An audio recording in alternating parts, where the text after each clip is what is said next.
Greetings, everyone. It is time for the Wild and Weird Radio Live. And boy, do we have a lot to go over tonight. So what was it's going to be crazy.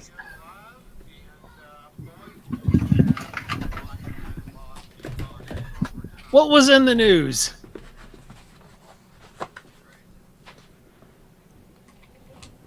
Hang on, I got a little audio issue going on here. I'm fixing it right now in the present. I think the entire show is going to be the news because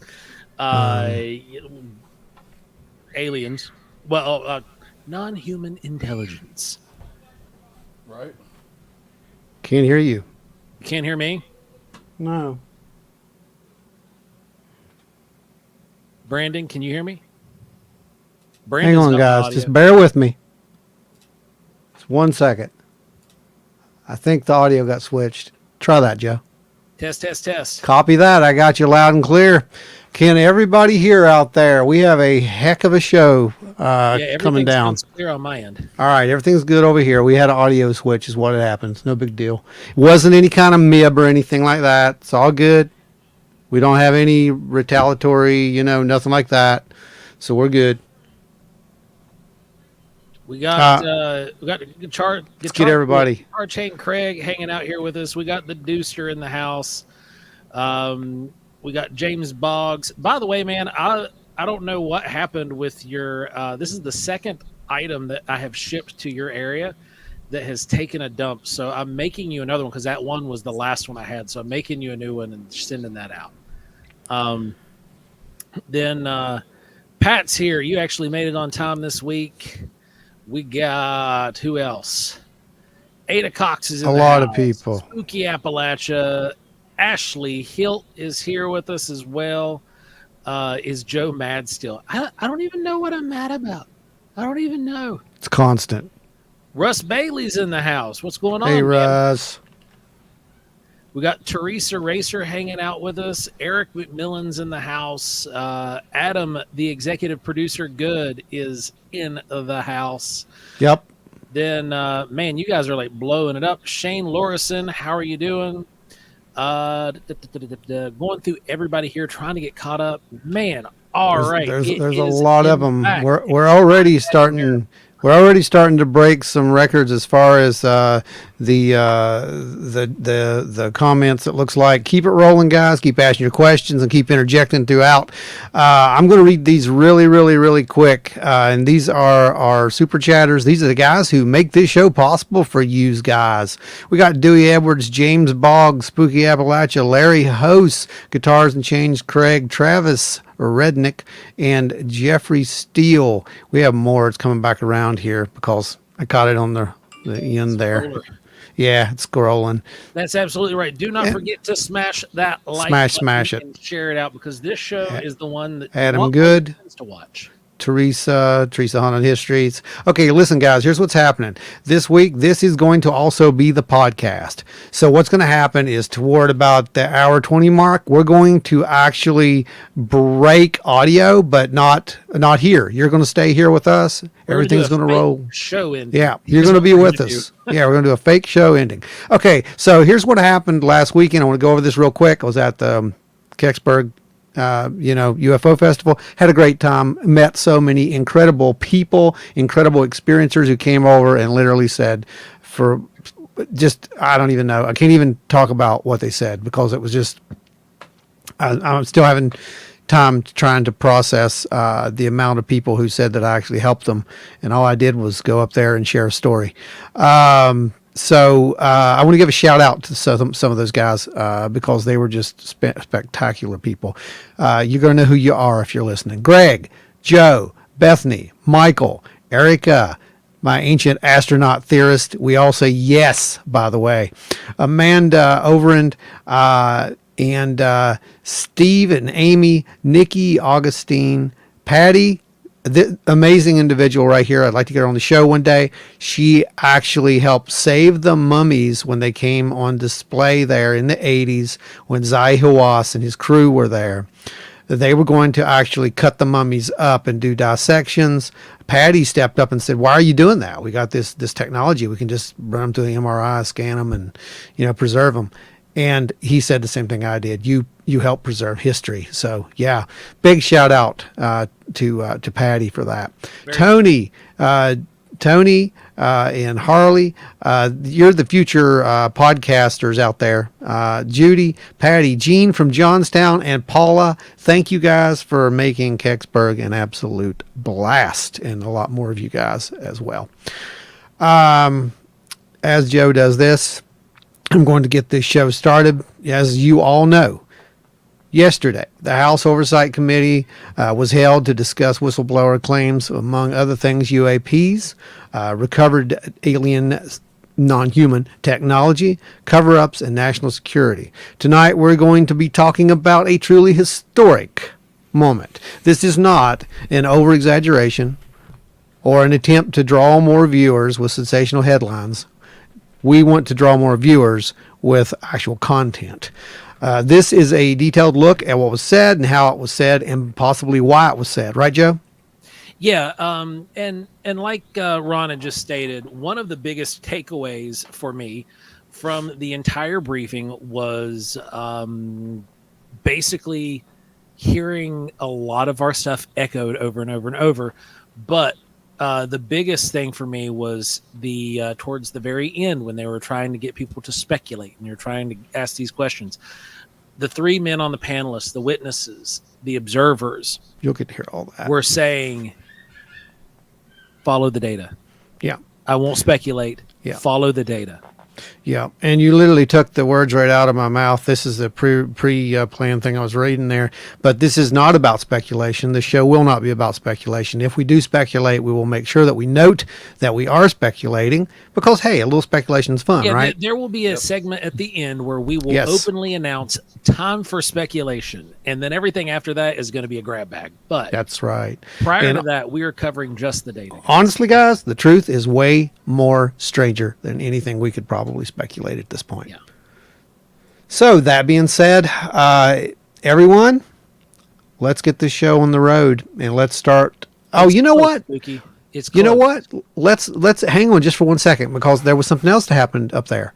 You remember the incident we had at the workshop? I want to go ahead and cover that while we're in the way here, before we get started. Where the battery that Pat had issues, right? Okay. Well, I talked to somebody who was more than qualified to talk about this, and I got it on recording. And here's what I got for you. So maybe an answer, maybe something else. I don't know, but here you go. You guys enjoy. Go ahead. We got here, and your light worked. Yeah, my light worked. I knew I was coming out here. I knew it was going to be dark. I knew I needed a light. Do you have the light? I have the light. My light's right here. Okay. It's a light I've had for a long time. I double-checked this battery. This battery was not corroded or anything. I put it in the light. It worked. So I thought, okay, we're good. It's not a new battery. It's got an old expiration date. But it worked. But it did work. And we went out on the trail. And I've been playing with it, just fidgeting with it all day, and it lit up every time until we went down here to go walk down the trail, and then it just would not do anything. Dead battery. Just dead battery. And then I go pull it out, and it's swollen and corroded. Looks like it has been. I mean, that looks like an old battery. Yeah, I'm trying to get close up because this looks like. I mean, it's swollen. It's physically swollen, like it's an old battery, but it wasn't an old battery. This thing. Yeah, I mean, I believe that it could swell that fast, and it probably could leak a little bit, but the corrosion is what gets me. The corrosion is weird. All right, so I'm here at Kecksburg, the UFO Fest, and I ran into someone. Stan actually introduced us. This is Tim. Tim is more than qualified to address this battery issue. You want to tell them what you do, Tim? Actually, I'm a software engineer. I work for a small IT company in Columbia, Maryland, and contracted to the Defense Department. Mm-hmm. So, Tim, what would cause it? Well, in my opinion, and also my experience, the only thing that would cause a battery to do that generally is being exposed to extreme weather, hot and cold, enough to make the internal battery case crack and allow the acid to come out so it would corrode over a matter of time. I've had to replace a number of electronics, clean them up, or throw them away because of battery corrosion, but I have never seen anything come out, a battery do that right out of the box. Yeah, I'm not really sure what happened there with the black, but you heard the audio, and that's all that's important. You heard that last part too. He's not sure what would happen. I also want to address that I know Pat said that it was an older battery. The expiration date was 2024 on that. Thank you, Adam. We'll buy you some new batteries. Nice, some new batteries, buddy. So I also want to point out, I did talk to another person. They did not wish to come on camera. They did address the swelling part of it and said that could possibly be caused by a direct heat of some sort, some nature that built up inside the battery. Speculation on that. Again, we don't know what caused that. All we know is that it happened. I talked to another individual who said that it's okay. Their batteries, these Duracell batteries, will explode from time to time. So he actually said that he had seen them happen on a shelf. That there's something that's been going on with it. I do not know. I am looking into that right now. So we had when Ron had called me and we started to talk about it. What we're going to try to do is see if we can find. If Pat has another battery or even the box that came out of, the and light doesn't work anymore. anymore. Pandemic era batteries, if they were produced during the pandemic era, then there's a good chance that the aluminum was thinner, because if you remember, maybe beer cans were getting thinner. There was an soda aluminum cans were getting shortage. thinner. Yeah, there was an aluminum shortage. So we're going to check into caused that. These issues to get a little squirrely, and maybe if that carried over into the batteries, that could actually damage the integrity of the battery. So and cause leakages on the shelves. It's plausible, completely plausible. So we're looking into that. That's the lead on that. The other part was we had all those weird incidences last Thursday where everybody's talking about their phones doing things, right? Mm-hmm. So we had a theory on that. It was maybe, just possibly, that those phones were trying to connect to an upload, like a cloud. Like they didn't have internal storage. Maybe it was full. So they were trying to upload to the cloud and get those off. If it couldn't upload to the cloud, it would say memory full, right? So we don't know. We're still following up with that. It's been a really, really busy week since I got back from Kecksburg, and it's still busy because we're getting ready to head off to where are we going next, Joe? Hocking Hills. We're going to Hocking Hills. So I won't be able to go through a lot of this evidence, and it's killing me, until we get back from that. And by then, we should have some answers. So that's what we're hoping. Anyway. That's all I've got for you on the update for the weird workshop thing, but just letting you know it is happening. We are still working on that on top of everything else. Good deal, Pat. If you have any from that same box, definitely snag one, put it aside, and let us see. Okay. Hey, Ashley Hilt's going to be there at Hocking Hills too. Good deal. Stop by, check us out. We're going to be good. Know where we're going to be. We'll be somewhere, I think, near the speaker hall. We'll be there somewhere. I don't know where we'll be, but definitely stop by. It absolutely was a fantastic first birthday. Ash had a blast, smashed his face into the cake. It was great.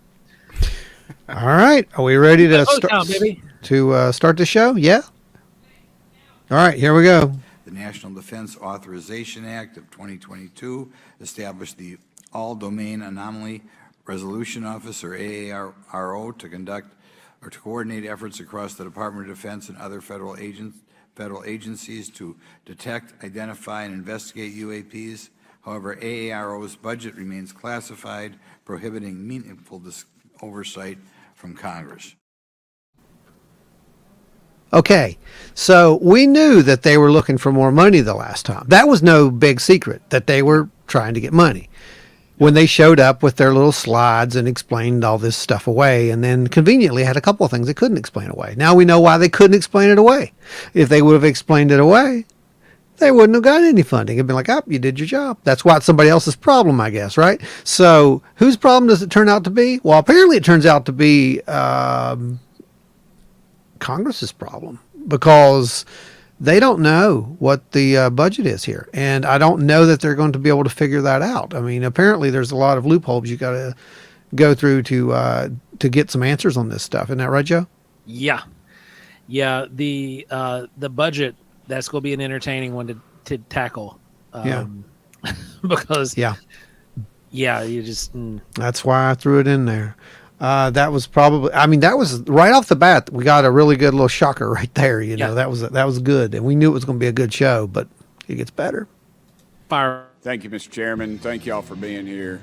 I want to thank everybody for making this happen today, and I want to remind everybody this is a nonpartisan issue. This has nothing to do with party politics. I think the cover-up goes a lot deeper than that. Damn. Yeah, man. You know, what's great is I wrote the soundtrack to all of this, like, in the 90s. So that was Cover Up. That was Majestic X with Cover Up. That's my old band. Shout out to those guys. But yeah, that was pretty funny. So we're talking cover ups, like for real. That's not like, you know, you and me talking about cover up. This is Congress. This is Congress officially saying There's a cover-up. cover-up goes far deeper. I thought I was watching an episode of the X-Files. Yep. I mean, that's what this felt like when you were watching this whole thing. It just I was goes. waiting for a camera to pan over to somewhere in a corner, and there'd Yeah. be a guy like, Right? Yeah.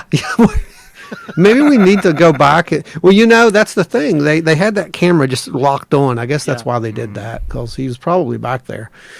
All right. So anyway. I know I saw it in the crowd there, George Knapp, my buddy Jeremy Corbell. They're not witnesses, but they've provided some statements on this subject, and I seek unanimous consent to enter those statements into the record, Mr. Chairman. Without objection. Also, would like to enter in, I understand now that this is unclassified and it's public record, but as we all know, that's sometimes difficult for the public to get a hold of. A report, Defense Intelligence reference documents, Advanced Space Propulsion Based on Vacuum, Space-Time Metric Engineering, some light reading for some of our members. Without objection. Thank you.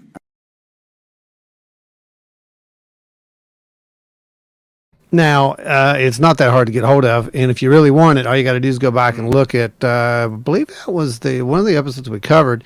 There's a link there that'll let you go straight to that. the And we'll, vaping man. he's evolved, Theresa. It's just a big puff of smoke. You don't even see the guy's face now. Does he wear a man bun now? Yeah, possibly. Yeah. He's been reimagined.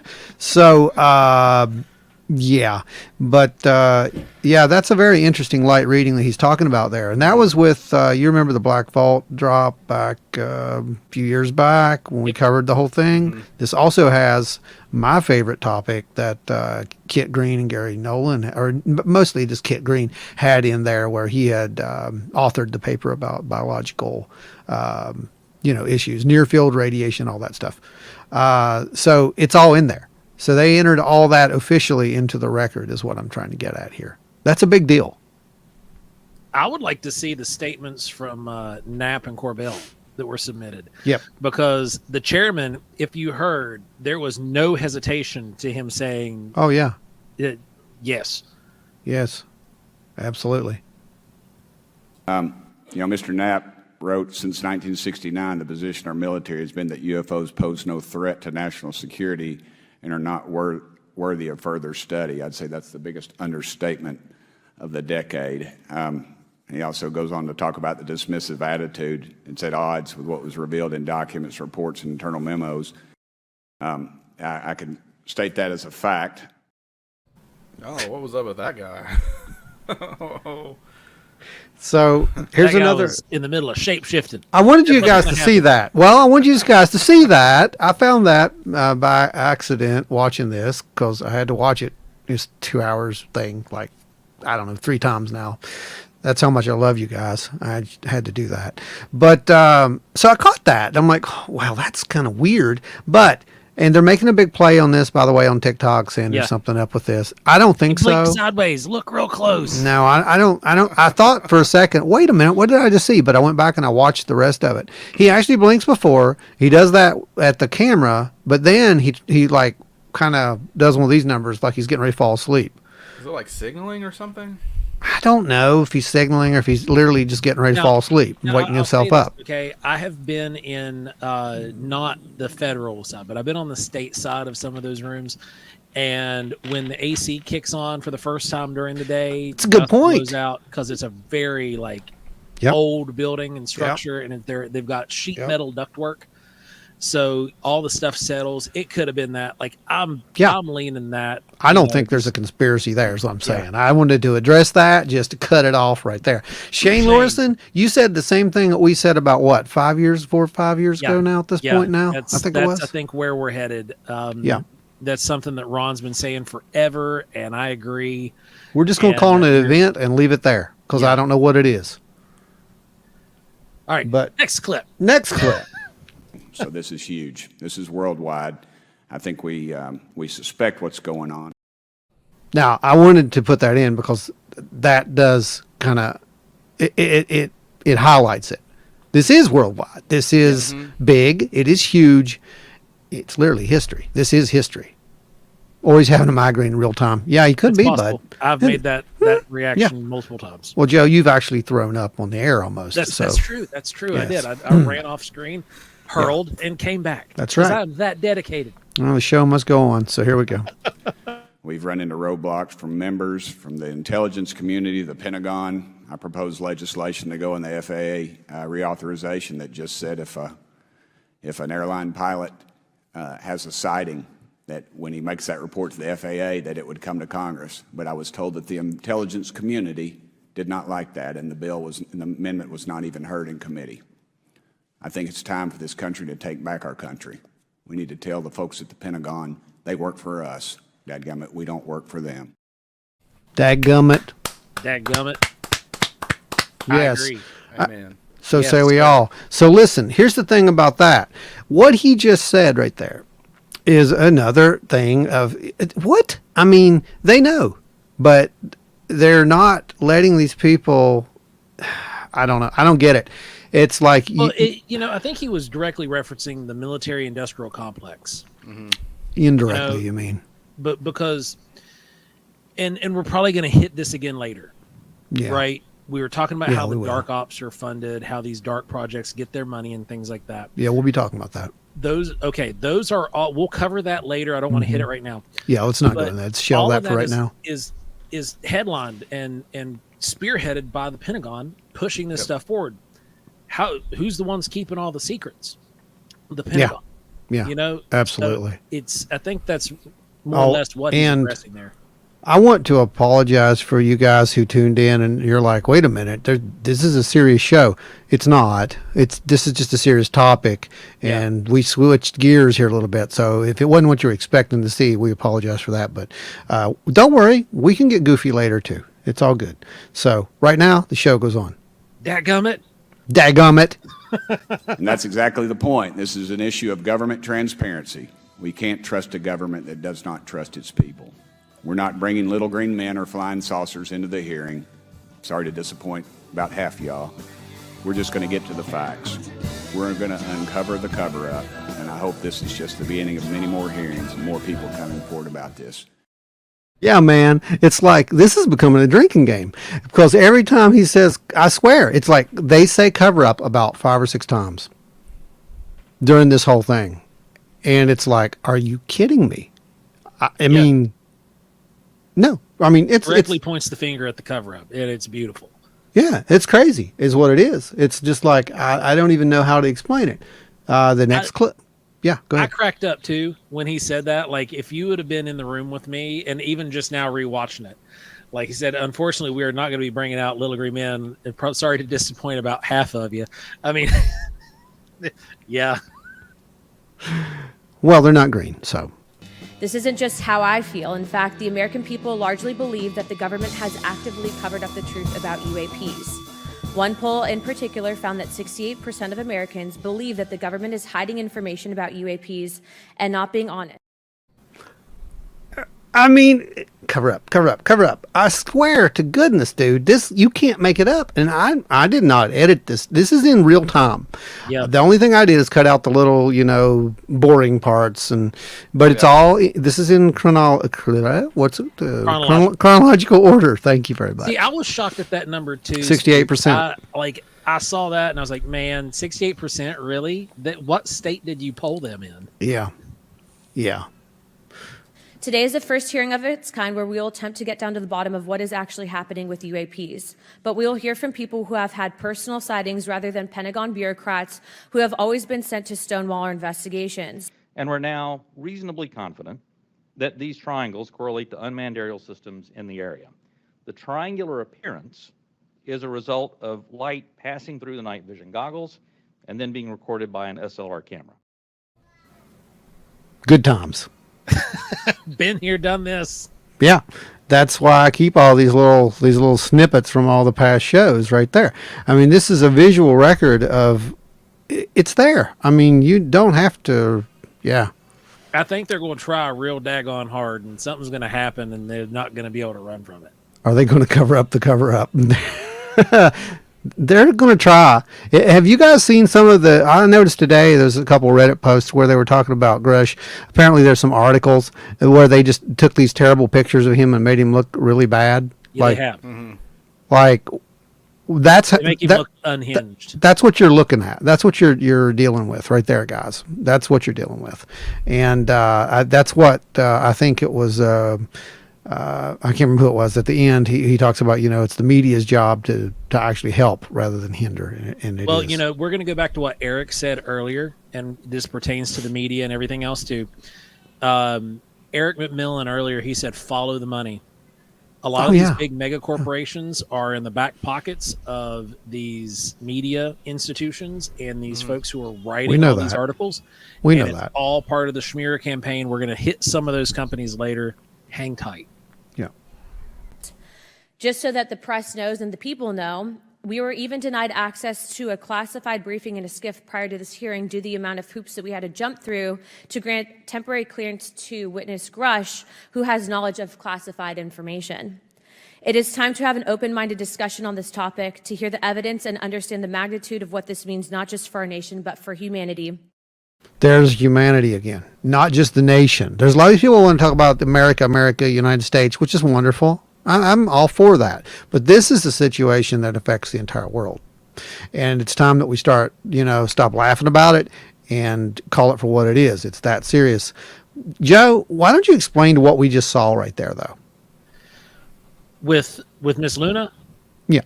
Well, okay. So what she was talking about there is all of the hurdles that they had to jump through just to have this meeting. This meeting took a freaking miracle to occur, and there was months of not months, but about 45 days of red tape from the time that Grush came out with his leak, which I don't think was a leak. It's not a leak. Yeah, it was planned. And what came forward out of that, this is a direct repercussion of that event. And there was so much red tape because of the clearances, what she mentioned due to his clearance levels. There was stuff that they had to go through to get rubber stamped, to get clearance for him to actually come in there and speak to them, even though he is directly in the programs and such that he was affiliated with, are directly subordinate to Congress, allegedly. We're going to hit that again later. So when she says, you'll hear the word a lot, SCIF. What is that? Is that a secret meeting? Is that what they're talking about? The SCIF is another meeting. So closed door? Think like you got a boat and you have SCIF. They're in the boat right now. That's what I thought. The SCIF is in a smaller room, closed room, and the individuals who are in that room all have to have equal level clearance or higher level clearance than what is being disclosed. Mm-hmm. So what we're saying right here is basically, if your clearance is high enough, you can go in that room. If your clearance is not high enough, you cannot go in that room. That's what you're saying, right? Okay. It is a need to know kind of situation. Need to know. Okay, thanks. If we are to advance oversight and public disclosure, we must also gain the broad support of the public. That's in there because that was the first use of the word. Disclosure. Yep. It's not the last use of the word either. And might I just want to throw this out there. Garcia became one of my favorite human beings. Yeah. Yeah. He had some really. Yeah. Yeah. I like the way he addresses things. Now, my career and training as a longtime and career educator and teacher and researcher tell me that we should never rule anything out. We know that our space, of course, is vast and undiscovered. I also want to note that Mr. Sean Kirkpatrick, director of the All-Domain Anomaly Resolution Office, the component of the DoD office that investigates UAP data, has testified before the Senate this year that his unit has found no evidence of extraterrestrial activity. NASA has also stated that they don't have evidence of extraterrestrial life either, and we've heard this, of course, from some of our government agencies. Let's understand the terminology. That's why I put that there. I want everybody to understand this terminology. They're careful with what they are saying. You will only hear extraterrestrial mentioned in this entire thing without a striking from record kind of a situation. Right. You only hear that one time during this whole thing, and it's later on, and I want you to pay attention to when it happens and what the context is. Yes, and how it's said. But it's also important that we understand and we said this for multiple years. We've been saying this for years. You can't call it alien. You can't call it extraterrestrial because what'd you do? Did you find a driver's license on one of the bodies? I mean, what? It's because they've been here the whole time. Right. It's that's a possibility. This is speculation, but the evidence. Or during that whole clip where Garcia was talking, that dude who was in the blue tie and blue suit behind him looked like he was really, really trying hard not to fart. He probably like he had this look on his face of determination. Run that back real quick. This one? And run that clip. Now, my career and training as a longtime and career educator and teacher and researcher tell me that we should never rule anything out. We know that our space, of course, is vast and undiscovered. He had a burrito. He had a burrito or something, man. I don't know. Probably doesn't want it picked up on one of those mics. Gosh, Anyway, next. We should come to this hearing with an open mind, and we should not let our existing ideas restrict us on either side. I applaud you, sir. Yes, absolutely. And that is a rare thing, and I'm just thankful to hear someone in officialdom actually say something like that. Yep. Joe, wow, we got like 80 some comments over there. Scan through, man. I've been skimming through them. Okay. Fish Belly here says that Grush is more like a spokesperson than a whistleblower, and that's what we've said all along. Yeah. Well, he's being told what he can and can't say. All you have to do to really look at that is his statements on Roswell or lack thereof. No, you can't talk about Roswell. Yeah. So he's like the Billy Mays of this whole thing. But wait, there's more. Dude. Kinda. So is an interdimensional being extraterrestrial if it lives on Earth but on a different plane? Not technically. Yeah, it would be ultra terrestrial, as Keel used to say, right? Yeah. Well, no, ultra terrestrial was like here. Isn't that what he's saying? Interdimensional being if it lives on Earth but on a different plane, that'd be extra dimension. Right? Yeah. I mean, that's an extra dimension. At least that's how it sounds. Yeah. Yeah, well. Ike says, Milky Way is spinning too fast. I'm getting dizzy. Yes. It is. This hearing will also not be the end of this discussion, but a new chapter and start to years and years of work that many folks, both in the public and within government, have been working on. So here is the number one part of that you need to focus on. That is going to be a confirmation that there's more to come. Oh, yeah. This is just the beginning. What this tells me is December is going to be wild. I think so. Yeah, I think we're looking at something, something big. I also just want to say more broadly that we should look at this hearing and believe that everything is on the table as it relates to UAPs. I think an open mind is absolutely the best.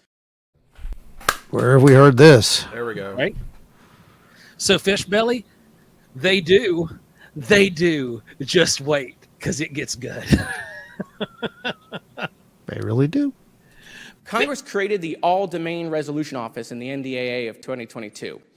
In its initial analysis, there are 171 uncharacterized UAP reports, and this is the words from the report, that appear to have demonstrated unusual flight characteristics or performance capabilities. I believe more information is known about the 171 instances. It's time for Congress to reinsert ourselves. I call on our military leaders and intelligence officials to release more information to the American people about UAPs. And to our military leaders, if there's nothing to conceal, let Congress go to Wright-Patterson Air Force Base, the Dugway Proving Ground, or even Groom Lake in Nevada. We should have disclosure today. We should have disclosure tomorrow. The time has come. Thank you, Ranking Member. There it was. Right, He called Pat, out those Groom places Lake. specifically. Right, Pat, Groom Lake. Yeah. Yeah, you heard it. You heard it. And that's remarkable. I mean, I know there's a lot of people who are like, "Oh, the same old stuff." It really wasn't the same old stuff, guys. This is unprecedented. This is what should have happened. This isn't, lightly stepping around it. They're going directly into it. Oh, they're smashing the doors. Oh yeah. I mean, that's what we're having right here. Yeah. The auto caption is struggling. C-SPAN needs an upgrade. That's the truth. I know. Did you see some of the words? They're great. I think they're using TikTok to do their auto caption. Yeah, I think they might be actually. Okay. As we convene here, UAP are in our airspace, but they are grossly underreported. These sightings are not rare or isolated, they are routine. Military aircrew and commercial pilots, trained observers whose lives depend on accurate identification, are frequently witnessing these phenomena. The stigma attached to UAP is real and powerful and challenges national security. It silences commercial pilots who fear professional repercussions, discourages witnesses, and is only compounded by recent government claims questioning the credibility of eyewitness testimony. Parts of our government are aware of more about UAP than they let on, but excessive classification practices keep crucial information hidden. Since 2021, all UAP videos are classified as secret or above. This level of secrecy not only impedes our understanding, but fuels speculation and mistrust. I like that guy's haircut. But did you hear everything he said, guys? What he was saying about how all UAP videos are classified and are being hidden. The only ones that we have seen are the ones that have been leaked. Yep.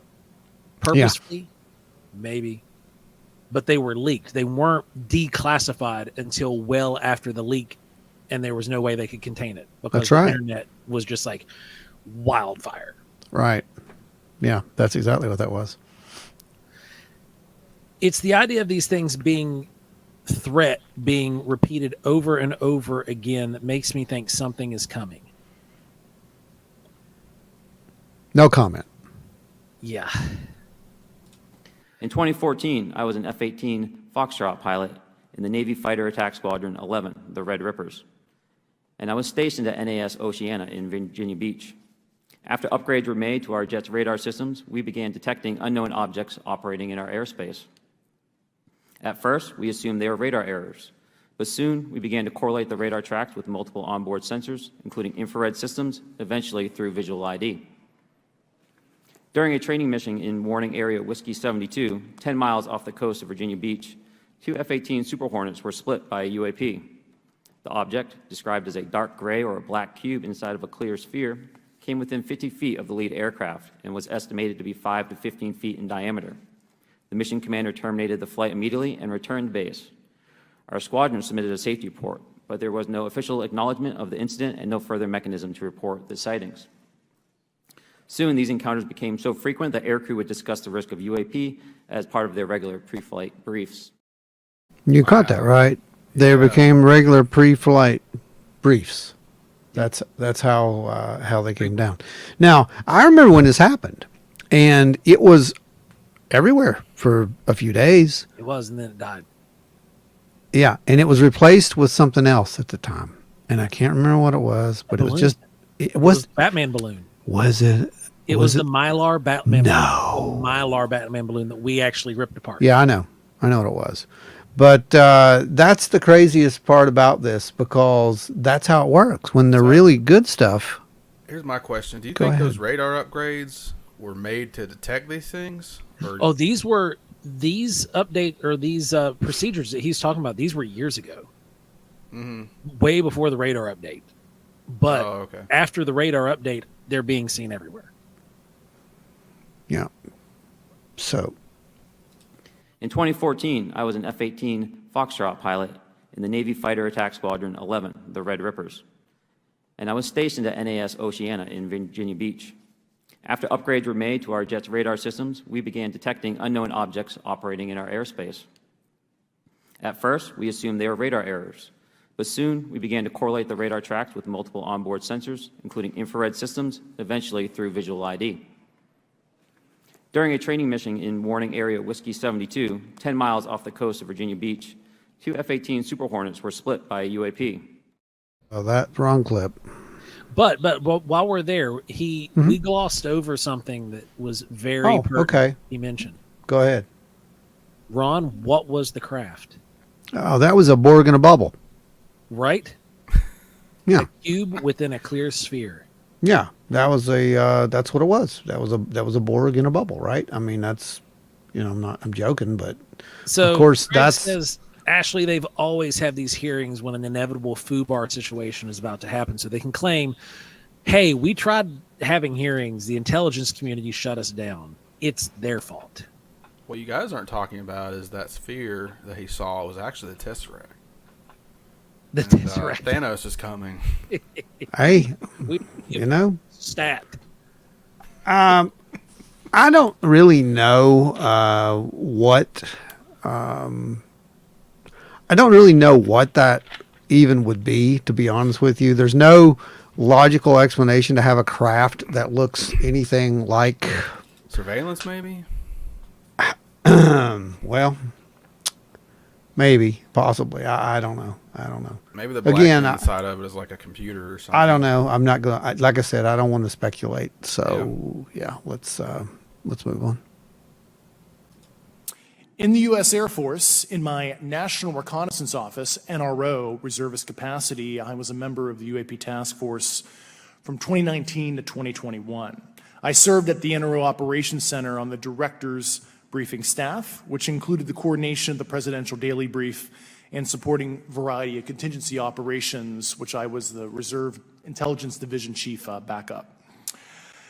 In 2019, the UAP Task Force Director asked me to identify all special access programs and controlled access programs, also known as SAPs and CAPs, we needed to satisfy our congressionally mandated mission, and we were direct report at the time to the DepSecDef.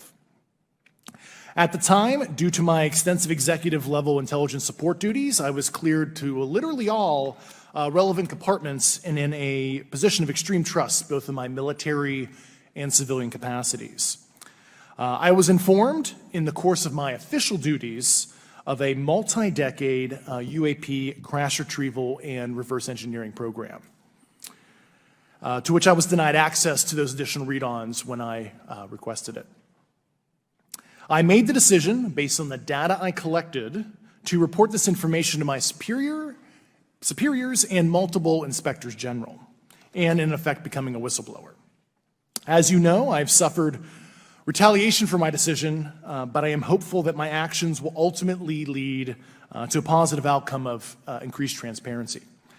Thank you, and I'm happy to answer your questions. Okay, so here's something to take away from this, aside from, obviously the character assassination, the whatever retributions, all that. He had clearance to see some of what the UAP task force had, right? Yep. Yeah. But when he tried to view the rest, he was denied, right?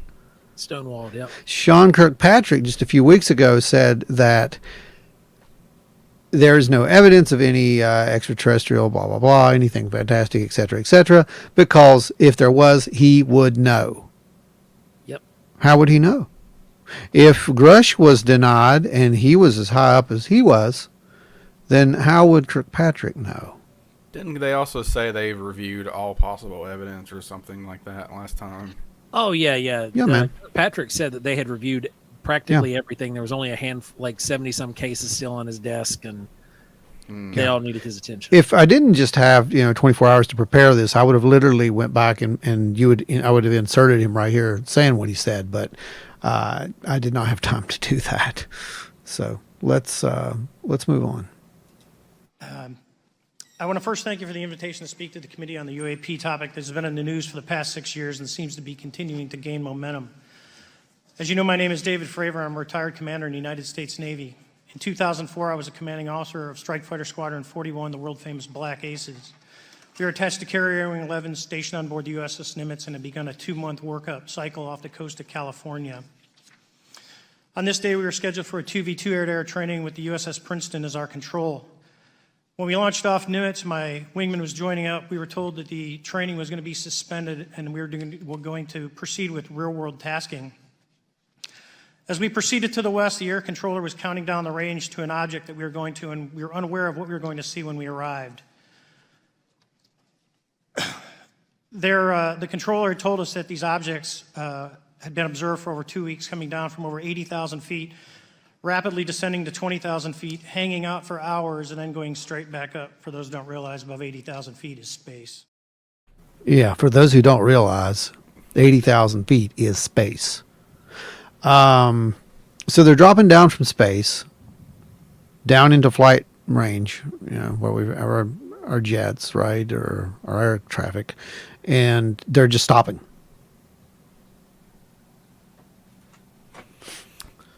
You can't just stop like that. Physics won't let you. Doesn't work that way. Pat, go ahead. What's Pat got up there? Pat says, you think Grush is just the victim of a very cruel prank pulled by someone in the Pentagon, like they told him this stuff existed and he believed it? Not anymore. And I think that's about thinking like that is so at this point, it's no. It's desperate. That would have been debunked already. They would have I think we're face. I get it. That's that's an easy thing to go for, but I really don't think so. Not this time. Just because, dude, I can't even think. I wouldn't even be able to sleep if I was that man. Like you would be sleeping with one eye open constantly. There's nothing worse. Start my car, drink a cup. Yeah, exactly. Coffee. Touch a doorknob. Yeah, there's just no way. I mean, no. It's he. I think he's legit. And I think he's got some help. That's what I'm thinking. That's now, the way he I'm said saying. he's never been a witness to a UFO himself. Correct. Now, that's not to say that he didn't see pictures. Correct. Because he claims that he had seen pictures and file, like all this stuff is in the files. Correct. And it's not just one file. Like he went through database. Or maybe it's not a UFO because it's not unidentified to them. They know exactly what it is. Right. I mean, yeah. Let's continue on with Fravor because, he just put it all into perspective. Yeah. Yep. We arrived at the location at approximately 20,000 feet, and the controller called merge plot, which means that our radar blip was now in the same resolution cell as the contact. As we looked around, we noticed that we saw some whitewater off our right side. It's important to note that the weather on this day was as close to perfect as you could ask for off the coast of San Diego. Clear skies, light winds, calm seas, no whitecaps from waves. So the whitewater stood out in a large blue ocean. All four of us, because we were in F-18Fs, so we had pilots and Wizzo in the back seat, looked down a saw a white tic-tac object with a longitudinal axis pointing north-south and moving very abruptly over the water like a ping-pong ball. There were no rotors, no rotor wash, or any sign of visible control surfaces like wings. As we started clockwise towards the object, my Wizzo and I decided to go down and take a closer look with the other aircraft staying in high cover to observe both us and the tic-tac. We proceeded around the circle about 90 degrees from the start of our descent, and the object suddenly shifted its longitudinal axis, aligned it with my aircraft, and began to climb. We continued down another 270 degrees, nose low, where the tic-tac, or we considered 270 degrees to where, and we went nose low to where the tic-tac would have been. Our altitude at this point was about 15,000 feet, and the tic-tac was about 12,000. As we pulled nose onto the object, within about a half mile of it, it rapidly accelerated in front of us and disappeared. Our wingman, roughly 8,000 feet above us, lost contact also. Yeah. There are multiple witnesses coming forward to say that have firsthand knowledge, and Mr. Grush just covered that. What concerns me is that there's no oversight from our elected officials on anything associated with our government processing or working on craft. believe not from this world. This issue is not a full public disclosure that could undermine national security, but it is about ensuring that our system of checks and balances works across all work done in the government using taxpayer funds. Relative to government programs, even unacknowledged WAVE programs have some level of oversight by the appropriate committee members in the House and Senate, and this work that is said to be occurring from whistleblower testimonies should not be exempt. In closing, I would like to say that the Tic Tac object we engaged in 2004 was far superior to anything that we had on time, have today, or are looking to develop in the next 10 years. If we in fact have programs that possess this technology, it needs to have oversight from those people that the citizens of this great country elected in office to represent what is best for the United States and best for the citizens. I thank you for your time. I skipped one, so we're going to back up here just 1 second. We immediately turned back to see where the whitewater was at, and it was gone also. So as you started to turn back towards the east, the controller came up and said, "Sir, you're not going to believe this, but that thing is at your cat point, roughly 60 miles away in less than a minute." You can calculate the speed. We returned to Nimitz. We were taking off our gear. We were talking to one of my crews that was getting ready to launch. We mentioned it to them, and they went out and luckily got the video that you see, that 90-second video. What you don't see is the radar tape that was never released, and we don't know where it's at, of the active jamming that the object put on an APG-73 radar, and I can get into modes later if you're interested. What is shocking to us is that the incident was never investigated. None of my crew were ever questioned. Tapes were never taken, and after a couple days, it turned into a great story with friends. It wasn't until 2009 until Jay Stratton had contacted me to investigate. Unbeknownst to all, he was part of the AATIP program in the Pentagon led by Lou Elizondo. And there was an official report that came out that's now on the internet. Years later, I was contacted by the other pilot, Alex Dietrich, and asked if I'd been contacted, and I said no, but I'm willing to talk. I was contacted by Mr. Elizondo, and we talked for a short period of time, and he said we'd be in contact. A few weeks after that, I was made aware that Lou had left the Pentagon in protest and joined forces with Tom DeLonge, Chris Mellon, Steve Justice, and others to form Two Stars Academy, an organization that pressed the issue with leading industry experts and U.S. government officials. They worked with Leslie Keene, who is present today, Ralph Blumenthal, and Helene Cooper to publish the articles in the New York Times 2017 New York Times, and it removed the stigma on the topic of UFOs, which is why we're here today. So, a couple of really important parts right there. The speed. The speed of the object was absolutely insane, apparently. It knew where he was going and got there before him. No one wants to address this. I know there's a lot of skeptics out there, big name skeptics online who think that, this was all just, they're chasing reflections and shadows and it's all just sensor error.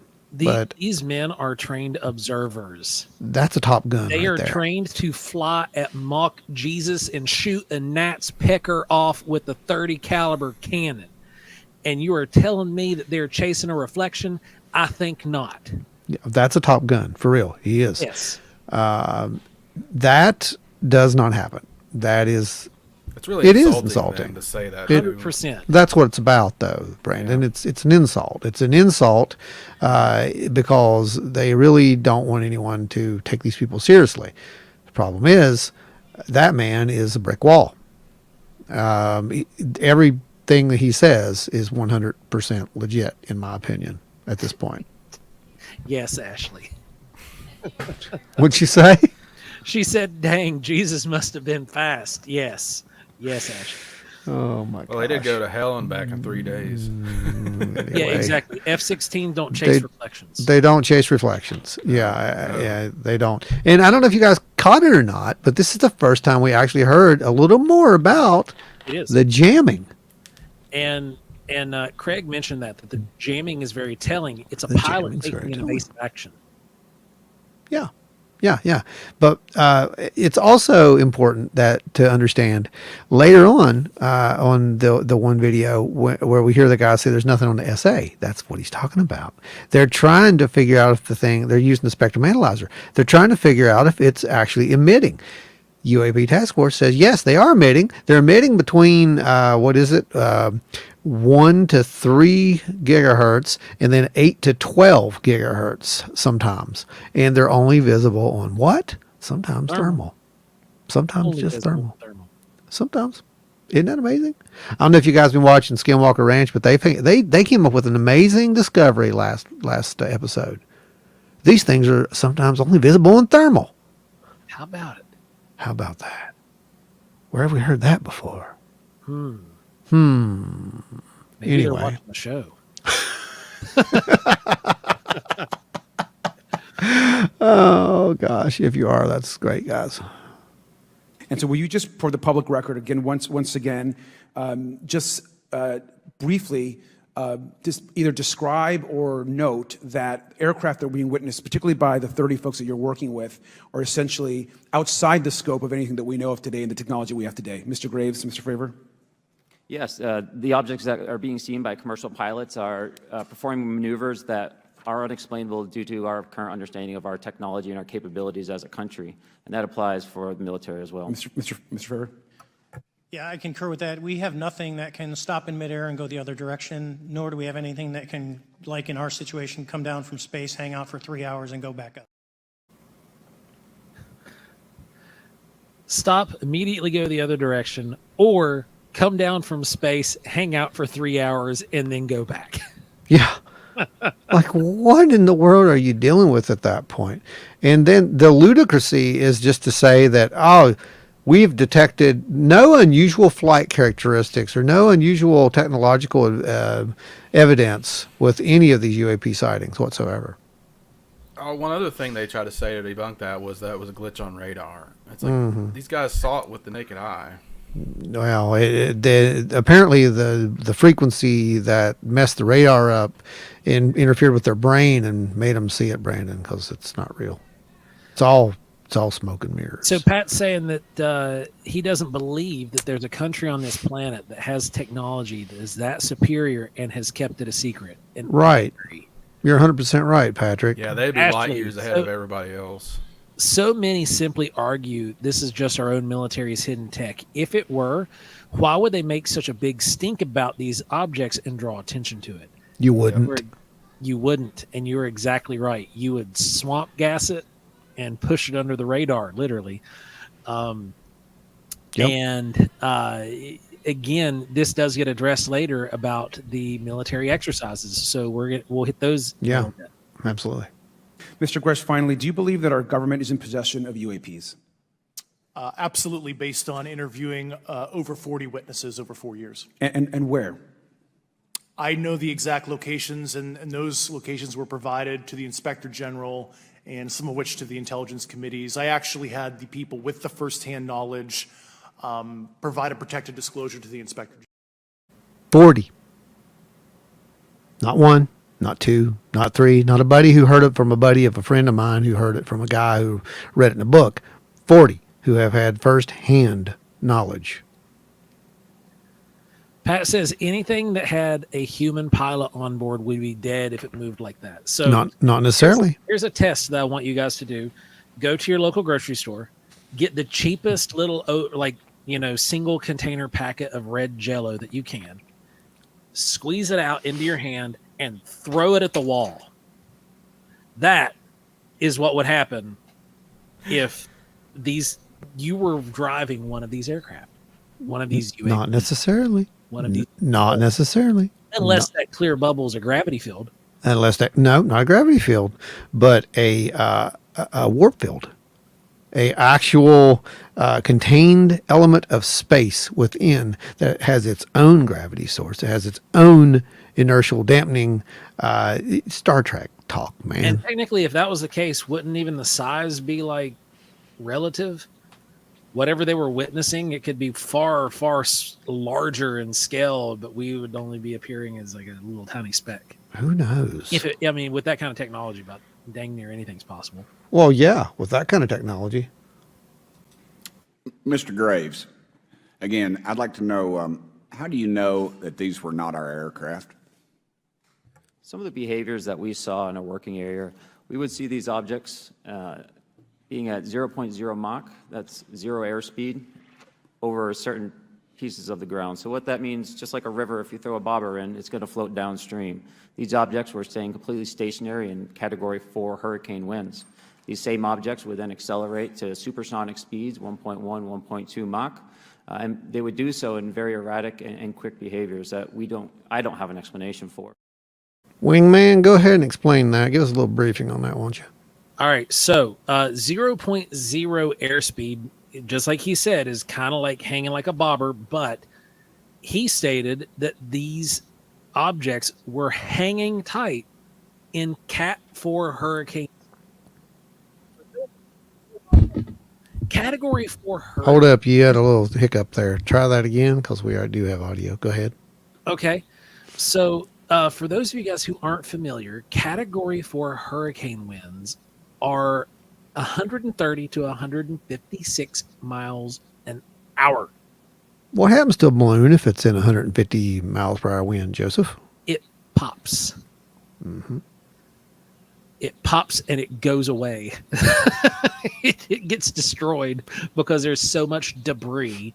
The water that's moving in there is like a pressure washer, and it will literally abrade your skin. So what about a conventional aircraft? Is there any way that a conventional aircraft can stay at zero airspeed? Not at zero airspeed, hanging tight in position, because it's no secret. You've got the Air Force has a detachment of C-130s that are specialized. That's right. For flying in hurricanes. Yeah, the hurricane hunters. Yeah, that's what they do. They're nuts, but they do it. But they're flying into the storm. They normally go against the wind, but man. But they're flying, Joe. Yeah, they're flying. I'm getting at something like, can we? They're not an object in space. The only thing we have that can do that is a helicopter. Can a helicopter sustain 150 straight on hurricane force winds? That's a negative. Okay, moving on. Mr. Favor, what astonished you the most about the flight capabilities of these Tic Tac? Very briefly. The performance, absolute performance. It was. And you're not aware of any other objects that anybody in the world has, in this world, that has those capabilities? No, I think it's far beyond actually our material science that we currently possess. I think it's very important that we address what was just said here for the very, very first time, because that was when it was said for the very, very first time. It is beyond anything that we have that's, we're capable in our current capabilities. Now, Kelly here brings up a good point. They wouldn't turn to goo because their bodies wouldn't be on board. That's been a popular theory, that these are drones of some sort. AI. Some sort of AI. Mm-hmm. Maybe that's how it was able to detect where they were going to go, because it ran the math on it. That's what I thought from the very first. Thanks for hanging out with the Shade. Yeah, definitely catch the full show to get briefed, because we've got a lot more to go. It's almost like our understanding of physics isn't complete, and we're being faced with a reality of that possibility. You are absolutely right, Ashley. Someone just discovered the door to the hallway that leads to the other doors in the hallway. You see, we never knew the door was there. Now we found it. So who knows what's beyond it? And I think that's one of our big issues. We have a lot of people who think that they know everything. Craig says, have you ever thought that the technology developments from World War II forward may have been a deal with something out of this world? Well, that's one of the theories, and we're going to actually get that addressed here in a little bit too, because that's in a kind of tongue-in-cheek way addressed. I know that there's a certain individual who does propose that, and it's pure speculation at this point, but couldn't it be? Sure, it could be. Absolutely. Well, yeah. Well, Kelly, it's a shame that I didn't get to. I guess the people that Kecksburg got to see it. That was the whole premise of the case for contact presentation that I did, and it was built around that. Literally, that could be how we actually managed to do it, and it's a pretty strong case, honestly, but. Yeah, that had to be canceled here in St. Albans because the Men in Black got us. Yep. Said it was an AC, man. I don't think so. I don't know. I think they hit it with a direct energy beam. It was blue, I think. Mr. Favor, what astonished you, Mr. Grush? Thank you for being here, brother. Thank you all very much. Have you faced any retaliation or reprisals for any of your testimony or anything on these lines? Yeah, I have to be careful what I say in detail because there is an open whistleblower reprisal investigation on my behalf, and I don't want to compromise that investigation by providing anything that may help provide somebody information. But it was very brutal and very unfortunate, some of the tactics they used to hurt me both professionally and personally, to be quite frank. Just note George back there taking notes as he's talking. Yeah. I don't know if you I caught can't that wait or to see not. what George writes up about this. Oh, it's going to be epic. This is going to be absolutely epic. And I thought I saw the other day, I don't know if it's where it was at, but I'm pretty sure I saw a photo of Grush, Knapp, and I think it was Corbell and Taylor together. I don't know. I'm going to try to dig that up and see. And find that again, because that's curious. Yeah. Now it's really curious. But That at the means time, I Taylor was just like, there during the hearing. well, I don't know. I don't think he was, but personally, that's probably who I would have had on the stand. But I mean, he was read in. He was in the AATIP. So, Do you have any personal knowledge of people who have been harmed or injured in efforts to cover up or conceal these extraterrestrial technology? Yes.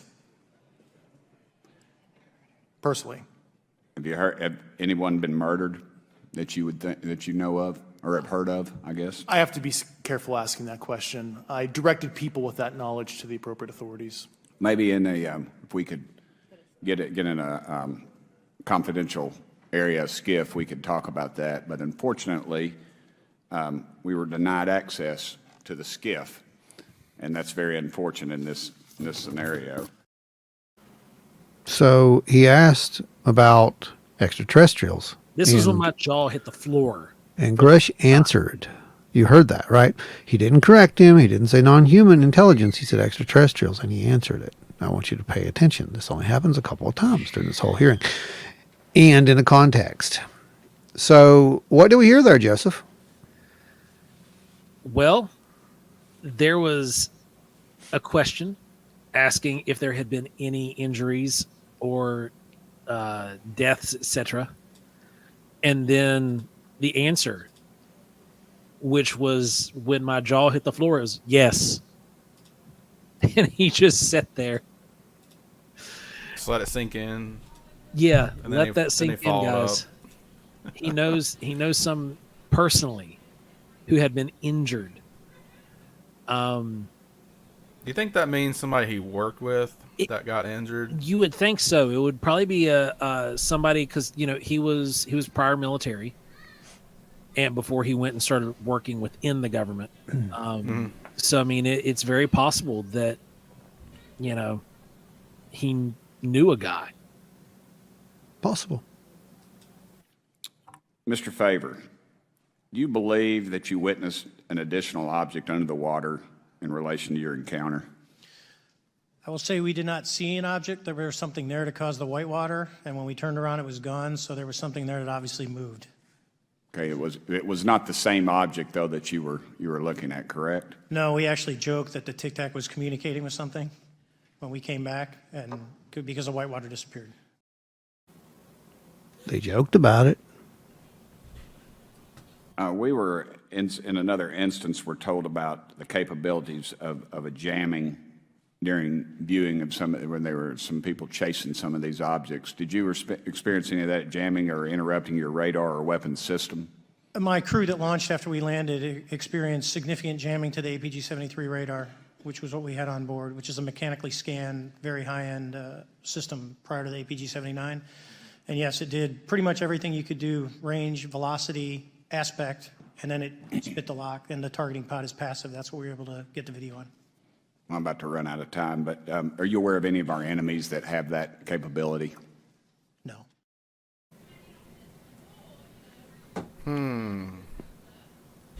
Interesting. Are there common characteristics to the UAPs that have been cited by different pilots, and can you describe what the convergence of descriptions is? Certainly. We were primarily seeing dark gray or black cubes inside of a clear sphere. I'm sorry, dark gray or black cubes? Yes, Yeah. inside of a clear sphere, where the apex or tips of the cube were touching the inside of that sphere. And that was primarily what was being reported when we were able to gain a visual tally of these objects. And that occurred over almost 8 years. And as far as I know, it still occurred. Occurred over 8 years, and as far as he knows, that's still a thing. 8 years. 8 years. And it's still a thing. It seems like they might be a certain model, that kind of hints at a certain type of craft, doesn't it? Yeah. Because we know it's not the same one. So it's got to be something. In the last couple of years, have you had incidences that have caused you to be in fear for your life for addressing these issues? Yes, personally. Yeah. I just want everyone to note that he's coming forward in fear of his life. To put in perspective, if they were really not scared about this information coming out, why would someone be intimidated like that? That's a very good question. Brilliant question. Yep. Brilliant question. How do we know they're telling the truth? They're lying. It's all fake. They're getting ready to do some fake alien invasion and they're using these guys. Come on. These people have a life. Okay? Yeah. They have a life. They have a family. They have careers. No. I mean, it's wonderful that you think that's what it is, but in my opinion, you're in a state of denial if you're like that. You're just as bad as some of these skeptics. You're in a state of denial. And it hurts. I know it hurts to come to the realization that we may not be alone in the universe. And we may never have been alone. Right. It is quite sobering. I am not going to kid you. I mean, it doesn't faze me, but I can understand my friends who it does faze. And I do honestly feel for them. I'm not kidding. Oh, yeah. It's a big shock to learn that you're not the alpha anymore. And that something could literally just think you out of existence, possibly. That's the kind of power it has. Also, probably why it, isn't malevolent, at least at this point, in my opinion. That's speculation. But I would say that if it wanted us gone, we would not be here. Oh yeah, the technology is so far advanced that it probably would almost feel bad. Yeah. If I'm being honest. Yeah, it's not a fair fight. Ashley says, and not only are we not alone, they are here. They never left, dear. They never left. That's Yep. the whole point. I think that's the realization. They never left. Craig says, and they have been for a long time. Right. And you know how you know it? Because you probably are them. And I know that sounds, you're crazy. Am I though? Really? Think about this. Just think about it. There's a good point here saying that the Defense Act authorizes deadly force. If used, it is not used casually, not overprotecting something no one will believe anyway. It's fact. We scrambled jets after these things. Mm-hmm. And it wasn't just to go out and high-five them. Right. Yeah. What is your general interpretation of these phenomena, or what is your current thinking of trying to make sense of them? Well, I'll say, I'm not like a UFO fanatic. It's not me. But I will tell you that what we saw with 4 sets of eyes over a 5-minute period, still, there's nothing. We have nothing close to it. It was amazing to see. I told my buddy I wanted to fly it, but yeah, it's just an incredible technology. Will Smith there. I got to give me one of these, right? That's what I heard when I heard that clip. I was like, oh yeah. He's like, I want to get behind the wheel of one of these. That's a pilot. That's a Top Gun pilot at that, man. You should watch the Fly of the Navigator. That's a Need for Speed right there, bud. The real one. But so again, we're going to hear this over and over, and I just want to make sure we reiterate why we're hearing this over and over. It's important. It's the same reason that Congress heard it over and over again. We don't have anything close. We don't have anything close. We don't have anything close. And I think that's it's pretty evident at this point. To your knowledge, are NHIs working with adversarial foreign governments in either technology exchange programs or back engineering programs? I don't have data on that. I'm not sure. Have you heard or you had people come forward to present that evidence? Not that particular evidence that you just espoused. Okay. So we're here. This is the spot. There is a couple of narratives that are out there. There's a couple of narratives. They talk about deals and pacts and things of the nature. If there is such a thing, Grush was not read into it. Let's say that. But there are those who are active who are saying that there are bases where human and non-humans, whatever intelligences, reside and have conducted operations. I'm not going to say one way or the other, yes or no, at this point, because I think it's pretty evident there's a lot going on, and we're not read into a quarter of it at this point. To your knowledge, are NHIs working with adversarial foreign governments in either technology exchange programs or back engineering programs? I don't have data on that. I'm not sure. Have you heard or you had people come forward to present that evidence? Not that particular evidence that you just espoused. No. So no, he hasn't heard that. That's what he said. Right? Okay. With the FAA, to your understanding, pilots that are seeing this, commercial airline pilots, are they receiving cease and desist letters from corporations for coming forward with information in regards to safety for potential airline passengers? I have been made privy to conversations with commercial aviators who have received cease and desist orders. So the American public should know that corporations are putting their own reputations on the not the line, but ahead of the safety of the American people. And I think, would you agree with that statement? It appears so. Wow. Oh, that was a wow moment for me. That was a wow moment. Anyone else? I want to hear comments on this one. I kind of got chills. Run it one more time while some people generate some comments. That way everybody can get a chance to hear it one more time. Yeah. With the FAA, to your understanding, pilots that are seeing this, commercial airline pilots, are they receiving cease and desist letters from corporations for coming forward with information in regards to safety for potential airline passengers? I have been made privy to conversations with commercial aviators who have received cease and desist orders. So the American public should know that corporations are putting their own reputations on the not the line, but ahead of the safety of the American people. And I think, would you agree with that statement? It appears so. Corporations are placing their own reputations ahead of the responsibility that their pilots have to report hazards in flight, which is what a lot of these UAPs really are to these pilots and some of these aircraft. They are deemed as hazards because there have been instances where with commercial flights, these objects have come dangerously close. Yet they're getting cease and desists from their employers. Guys. Right? There's another reason not to fly commercial. Right? Exactly. I mean, what you just said. I mean, it's 100%. Okay, on the 19th of April, Dr. Kirkpatrick, head of Aero, had said that he did not find any evidence of UAPs. You also stated that you had, in your interview, that you had briefed him on information that you were uncovering, but that he did not follow up with you. Were the items that you divulged to him pertinent to national security? Yes, him and I had a classified conversation in April 2022 before he took over Aero in July 2022, and I provided him some concerns I had. Do you know why he might not have followed up with you? Unfortunately, I cannot read his mind. I wish he did. I was happy to give sage counsel to him on where to look when he took the helm of Aero. I love that. He did. Yeah. I can't read his mind. Why is he not here? Why, I mean, he should be. Wouldn't you love to have seen him there?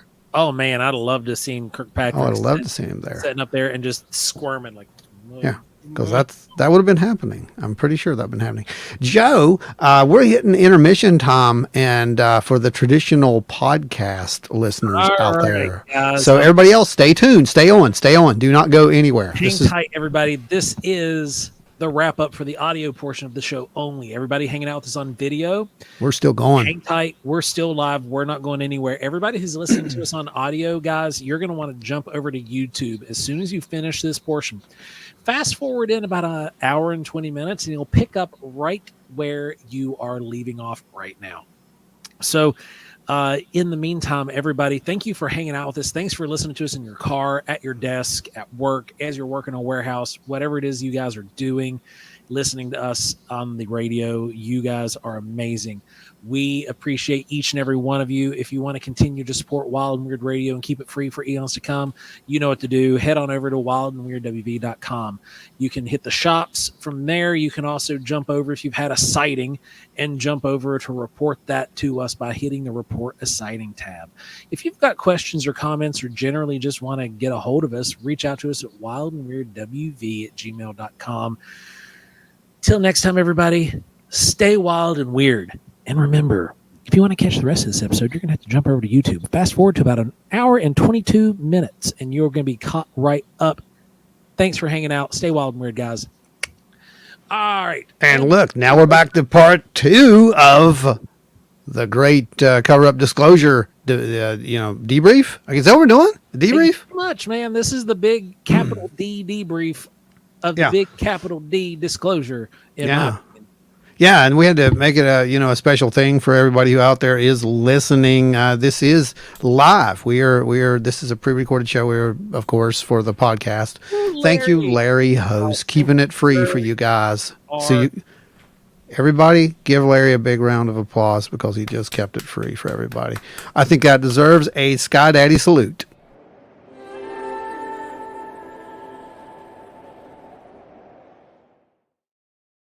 All right. Anyway, Joe, you want to catch up with some of the comments if we have any over there in the corner, because I see there's it's just stacked up. It's insane. So Fishbelly says Dr. John Brandenburg was told that he could write about anything he saw or heard as long as it was labeled as fiction. So he did. There you go. Pat says, hi, podcast only people. Welcome to the live. Larry Ho says none of this has been a surprise. No, it hasn't to us, Larry. No. Craig said that they want to silence and just follow orders. They don't want people thinking our pilots are crazy. And that's to a degree, that's true, because to a degree, especially from the commercial aspect, there are still a lot of people who are walking around and sitting on their couches right now who watched these hearings the last couple of times or have read about the hearings, and they just think that everybody's full of crap and we're living in some kind of weird reality TV show. Pat says, Larry keeping it free for the podcast people. Absolutely. Yay, Larry, and thank you. Boo-boo, yeah. Eric McMillan. That catches us up, boys. That we caught up? Okay, cool. All right, let me see if I remember where we were at. I think we're right here. Can you please explain to me in detail the event that occurred at Vandenberg Air Force Base? Certainly.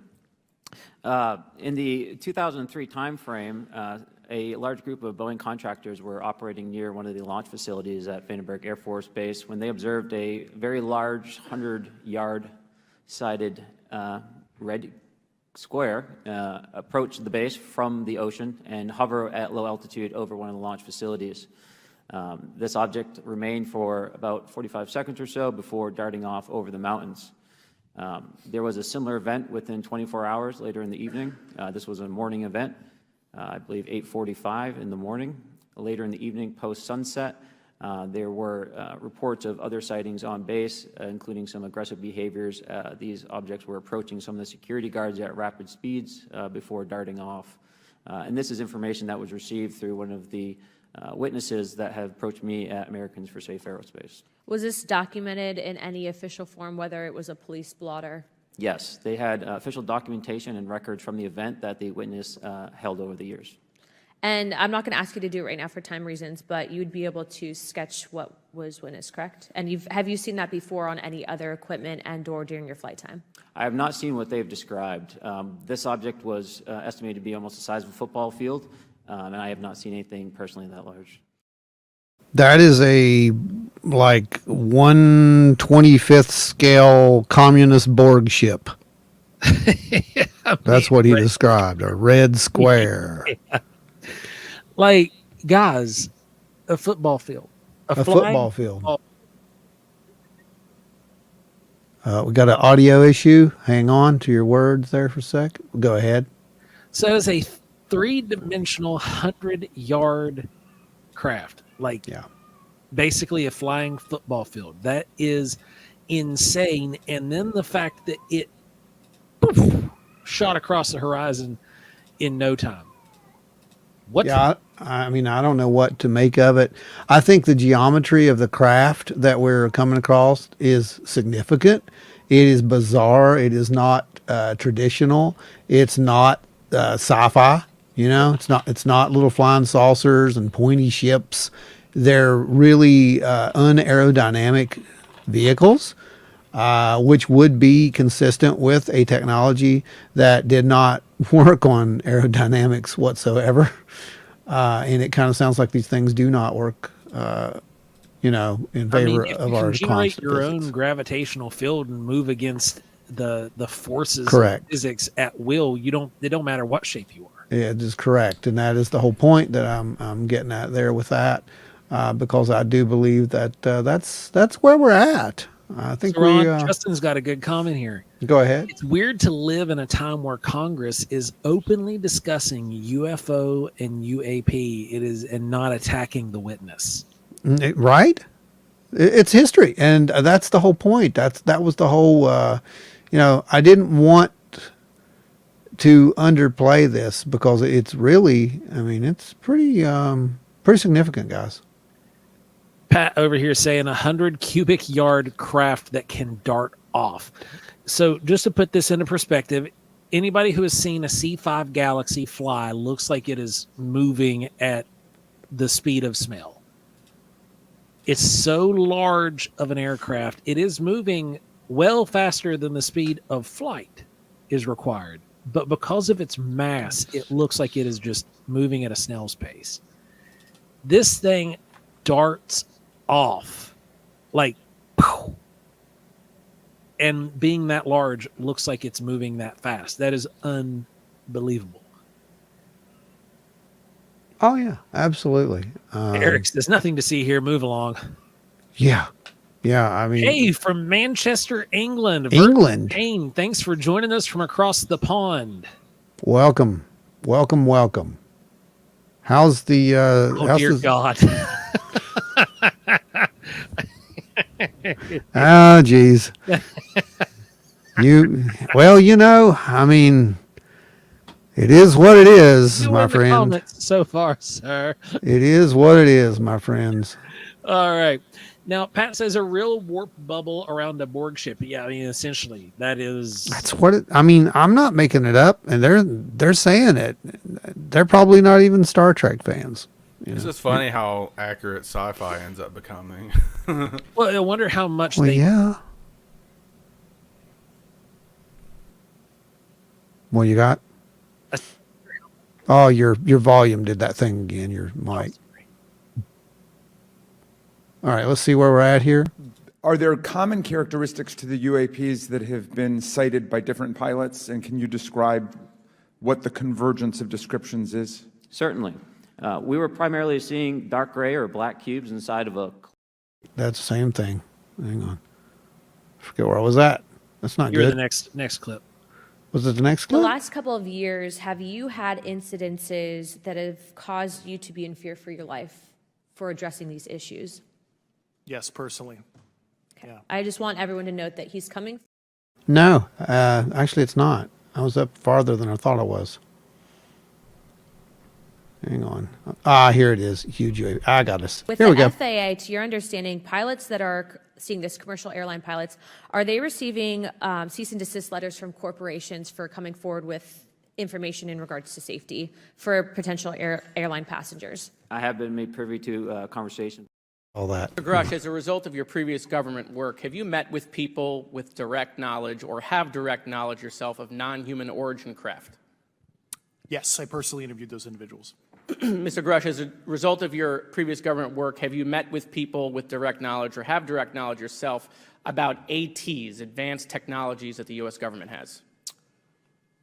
Based on conventional advanced tech, I was briefed to the preponderance of the Defense Department's both space and aerospace compartmented programs, yeah. So, sum that up, Mr. Joseph. Well, he said that he was aware of craft that were out there, that were possibly not of earthly origins. But then when asked about advanced tech, which is AT, he is dodging the bullet because he's still under contract. He's still under clearance. He cannot talk about some of this stuff because our advanced technology is still secret. We don't tell anybody about it. It's not out there to be spread around in the wide open. And here we are talking about these UAP. We're fully disclosing these guys because it's not our toys. That's why this is happening. Yeah, I think you're spot on that. Do you have knowledge or do you have reason to believe that there are programs in the advanced tech space that are unsanctioned? Yes, I do. That was pretty fast. That was a straight up answer. Wow, no hesitation at all. That was zero. He was waiting on that. Yeah. You think? Yeah. And when you say that they're above congressional oversight, what do you mean? Complicated question.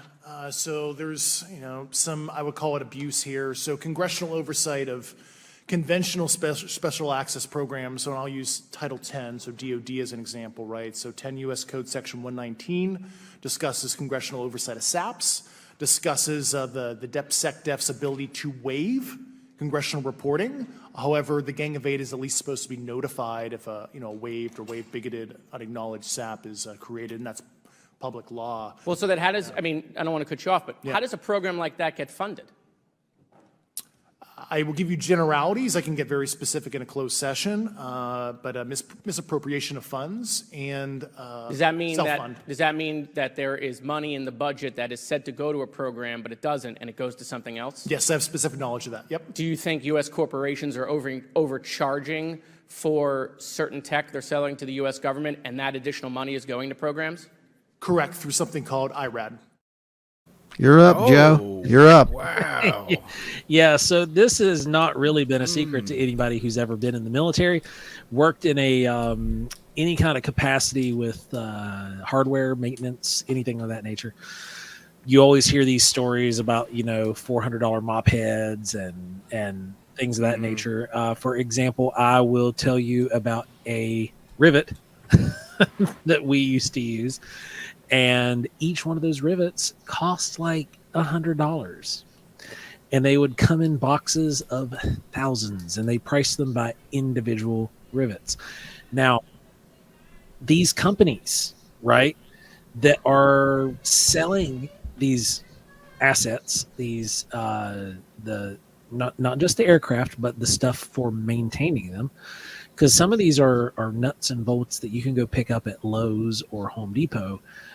There's nothing really special about them, but the government is paying a hefty fee, sometimes to the tune of $20,000 for like one or two nuts or three nuts in a little plastic baggie, and each bench stock is going to have a few of those in it. And those companies who are selling those are named like Boeing or Lockheed, Raytheon, things like that. So when they are selling these items to the government, and the government is just like, here you go, take my money, they're funding these other operations. They have to be. That money's got to be going somewhere that nobody's able to track. Yeah, I think you're absolutely on that. That's probably the best way to explain that. Satellite imagery. Let's talk about satellite imagery. We have satellites all over the place, some that we're aware of and many that we're not aware of, right? We're taking pictures of everything at every point and second. Mr. Grush, are you aware, do you have direct knowledge, or have you talked to people with direct knowledge that there are satellite imagery of these events? That was one of my primary tasks at NGA, since we process, exploit, and disseminate that kind of information. I've seen multiple cases, some of which, to my understanding, and of course I left NGA in April, so that's my information cutoff date. But I personally reviewed both what we call overhead collection and from other strategic and tactical platforms that I could not even explain prosaically. And I have a degree in physics, by the way, as well. Okay. That's crazy. So he couldn't even explain it. Yeah, and now Ashley made this comment based off of the IRAD, which is IRAD, by the way, is the Research and Development Department of, And she's right. and what she's talking about here, that little statement there should be an entire hearing and audit based off that, which I think we're getting ready to get. I think, yeah. Man, an audit on all that would take probably decades. Oh, it'd be absurd. It'd be No one said that this was going to be overnight, guys. Yeah. No. This thing is going to be a very slow melt. It'd be like 3 or 4 presidents before you get an answer on that. Do you have direct knowledge, or you had spoken to people with direct knowledge that this imagery applies to crash sites, crash imagery? I can't discuss that in an open session. Well, can't talk about Roswell. Well, we can't talk about Roswell, guys. It makes you wonder, doesn't it, why you can't talk about Roswell? I mean, of all things, you can talk about these other things, but Roswell, it's off limits. It's the most known thing, right? I mean, are the guys who wrote all the books that far off? That's what I'm getting at. Maybe someone directly involved is still alive somehow. Yeah, one of the ETs. No, I'm kidding. Sorry. They're hanging out right at. They're not ETs. I mean, that was funny. Anyway. Ashley Hilt. I can't discuss that. Equals yes. Right. Mr. Garouche, in your sworn testimony, you state that the United States government has retrieved supposedly extraterrestrial spacecraft and other UAP-related artifacts. However, Dr. Sean Kirkpatrick, the director of AARO, previously testified before Congress that there has been, and I quote, no credible evidence thus far of extraterrestrial activity or of, quote, off-world technology brought to the attention of the office. To your knowledge, is that statement correct? It's not accurate. I believe Dr. Kirkpatrick mentioned he had about 30 individuals that have come to Aero thus far. A few of those individuals have also come to Aero that I also interviewed, Okay. and I know what they provided Dr. Kirkpatrick and their team. Okay. I was able to evaluate Okay, that information. I need to go on. She needs to go on, everybody. Yeah. See, I just want to get the Maury Povich, and the lie detector test says that was a lie. It'll pop up right there after. Right. Kirkpatrick. Right. Hey, what do you guys? Hey, I got two. Good Lord, look at the comments. I've got a question. You guys who are out there commenting, I want to know what you're thinking about Aero right about now. I just want just that topic right now, and let's see if we can, get some that we can actually read on the air. That would be good. Keep it clean. Keep it clean. So Fishbelly says congressmen and guys in suits regurgitating what's been speculated for years, highlighting not our technology. We're being prepared for something we can't prevent. What you said, that last part is what you hit on. Yep. That's the part. That's the event. Has the U.S. government become aware of actual evidence of extraterrestrial, otherwise unexplained forms of intelligence? And if so, when do you think this first occurred? I like to use the term non-human. I don't like to denote origin. Keeps the aperture open, both scientifically. Certainly, like I've discussed publicly previously, 1930s. Previously discussed in the 1930s. And I like to keep the aperture open. I like to keep the aperture open just in case it's not quite, extraterrestrial. Ashley brought up a good point there about I'm gonna our get previous one. I want to pop that back up. She's right. This woman used her entire 5 minutes to sit Yes, and talk Ashley. and regurgitate information from the previous hearing because Yes.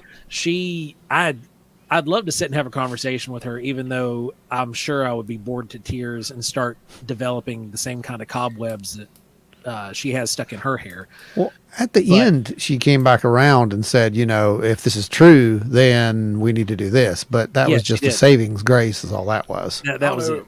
I don't know if you guys ever watch Adventure Time, but she reminds me of the little old lady elephant who was always making apple pies. That's just, man, I don't even know anymore. So Ashley Hill says Arrow is in on the whole ordeal. They aren't actually delivering information to the public, but trying to hide more by going, "We got it, guys." Yep. Oh Yeah. yeah, Arrow. It's Blue Book 2.0. I what said we called like, it. Patrick came up on the last hearing, Yeah. and It's totally I what it texted is. Ron. I said, Ron, this is Blue Book 2.0. Arrow is Yeah. Blue Book 2.0.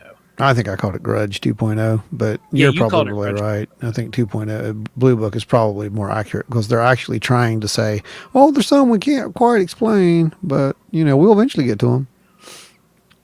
Pat I do said, too. I do fully too. expect Patrick to resign soon. I don't Within- think he signed up for all this. Within a month. That's what I was thinking today. I was like, if this is real, Kirkpatrick is going to walk away. I think he will. Eric McMillan says, what happens in the 1930s? That would be the Aurora incident. What? No, 1930s was the Italy incident. The first recovered Where was craft. the Aurora? That was 1800s. Oh, that's right. 1895 The or something. 1930s, though, isn't that when Mussolini was in power? Yes. Yeah, the That's Moose it. was in the seat back then. That's the whole point. I don't think we would have gotten a hold of anything if he was in power then. We got it. They, the Vatican helped us get it, according to what Grush was saying. Yeah, during Grush's big news, That was the big reveal. his big interview with what was it? Wasn't Newsweek. It was somebody else. Vatican heard about it and got word to the boys, and the boys sent in a secret recovery team, a secret recon team that went in there and retrieved it. That was our supposed first recovery of a craft. Yeah, if it's true. Fishbelly says Arrow, Congress, Grush. I'd suspect it's all scripted. Heck, there are real pics of UFOs over DC in the 50s in Life magazine. Well, it's true, but here's our issue, and this is what's been said for a very long time now. There's two sides to this. Elizondo said that. I know. Oh, he's part of it. Yeah, he is. They're all part of it, guys. Corbell's part of it. Knapp's part of it. It's what side they're on. That's the thing. And you have to figure, are they being led? Possibly. Think about the X-Files. I like to use that again because, man, they were so right, weren't they? They were so close. Yeah. Remember in the X-Files where Mulder was always dealing with the one Deep Throat, remember? In the beginning, they killed him off eventually, but he would put the X in the window and he would be his informant. He would give him all of his information. Okay. So, at first you thought that was the bad guy. And then you're like, oh, wait, he was trying to give him the right information. And then here's the smoking man over here trying to subvert the whole thing. That's literally what's happening, which is the craziest thing that I can't even make heads or tails of it anymore. Ashley says, I wish we could hear what Grush thinks about Virginia. Virginia, yeah, that would be cool. I'm sure he probably had his. He's read in on it. Like from where it doesn't really pertain to U.S. intelligence, probably doesn't have. But the U.S. went in allegedly and took possession of that craft. He would be read in on that supposedly if that's the case. So very interesting. I would like to see that myself. Of course, we never will. Has the U.S. government become aware of actual evidence of extraterrestrial, otherwise unexplained forms of intelligence? And if so, when do you think this first occurred? I like to use the term non-human. I don't like to denote origin. Keeps the aperture open, both scientific. Can you give me the names and titles of the people with direct firsthand knowledge and access to some of these crash retrieval programs, and maybe which facilities, military bases the recovered material would be in? And I know a lot of Congress talked about we're going to go to Area 51, and there's nothing there anymore anyway. It's just and we move like a glacier. And as soon as we announce it, I'm sure the moving vans would pull up. But please. I can't discuss that publicly, but I did provide that information both to the Intel committees and the Inspector General. Multiple revelations right there in that little bit, wasn't there? Yeah. He didn't say no. There's nothing there, but there's somewhere else, aren't they? They've already moved the stuff. Surprise. What level of security clearance is required to fully access these programs? Well, anybody who has... and I say that because myself, Representative Gates, and Representative Luna were basically turned away at one point at Eglin. So please go right ahead. Certainly difference between member access and, say, somebody like me, but anybody who has a TSSCI clearance and meets the eligibility criteria, the access adjudicative authority should be able to grant you access. Yeah. Mr. Burchett, if you'll yield, so just to put a fine point on that, there's nothing that you're aware of that's above special access program classification. It's a misnomer that there's anything actually above top secret. Executive Order 13526 delineates the classification. What was that last minute play about?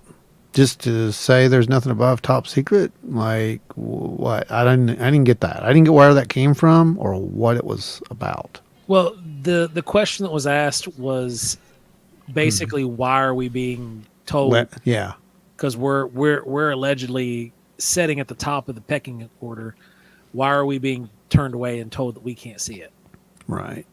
So it was alluding to. Oh, gotcha. Why would you not be able to see it? Right. Is there? Yeah, he's saying, well, there's nothing above that. So If there's nothing above it, then why were you not allowed to see it? Okay, yeah, that makes more sense now.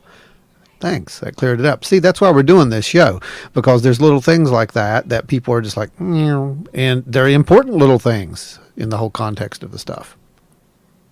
How much taxpayer money has been invested in these programs, to your knowledge? I mean, we know we audit the Pentagon every year, and I've been here 5 years, and they failed the dadgum thing every year. They lose over $1 billion a year, we think, and I was told the Department of Defense maybe 60% of their assets are unaccounted for, whatever the heck that means. In the public sector, you go to jail for that kind of crap. So tell me. I love this guy. So my question is, when is Burchett going to run for president? Yeah, Right. I mean, Oh my gosh, the way that's he was going after some of this stuff was just beautiful. Because he's saying things that's on it. Literally, doesn't matter what side of the aisle you sit on. Basically, everything that he's lambasted the government for during that hearing, everybody's kind of like, "Yeah, man, yeah, you need it's to get logic. after him." It's logic. They actually did.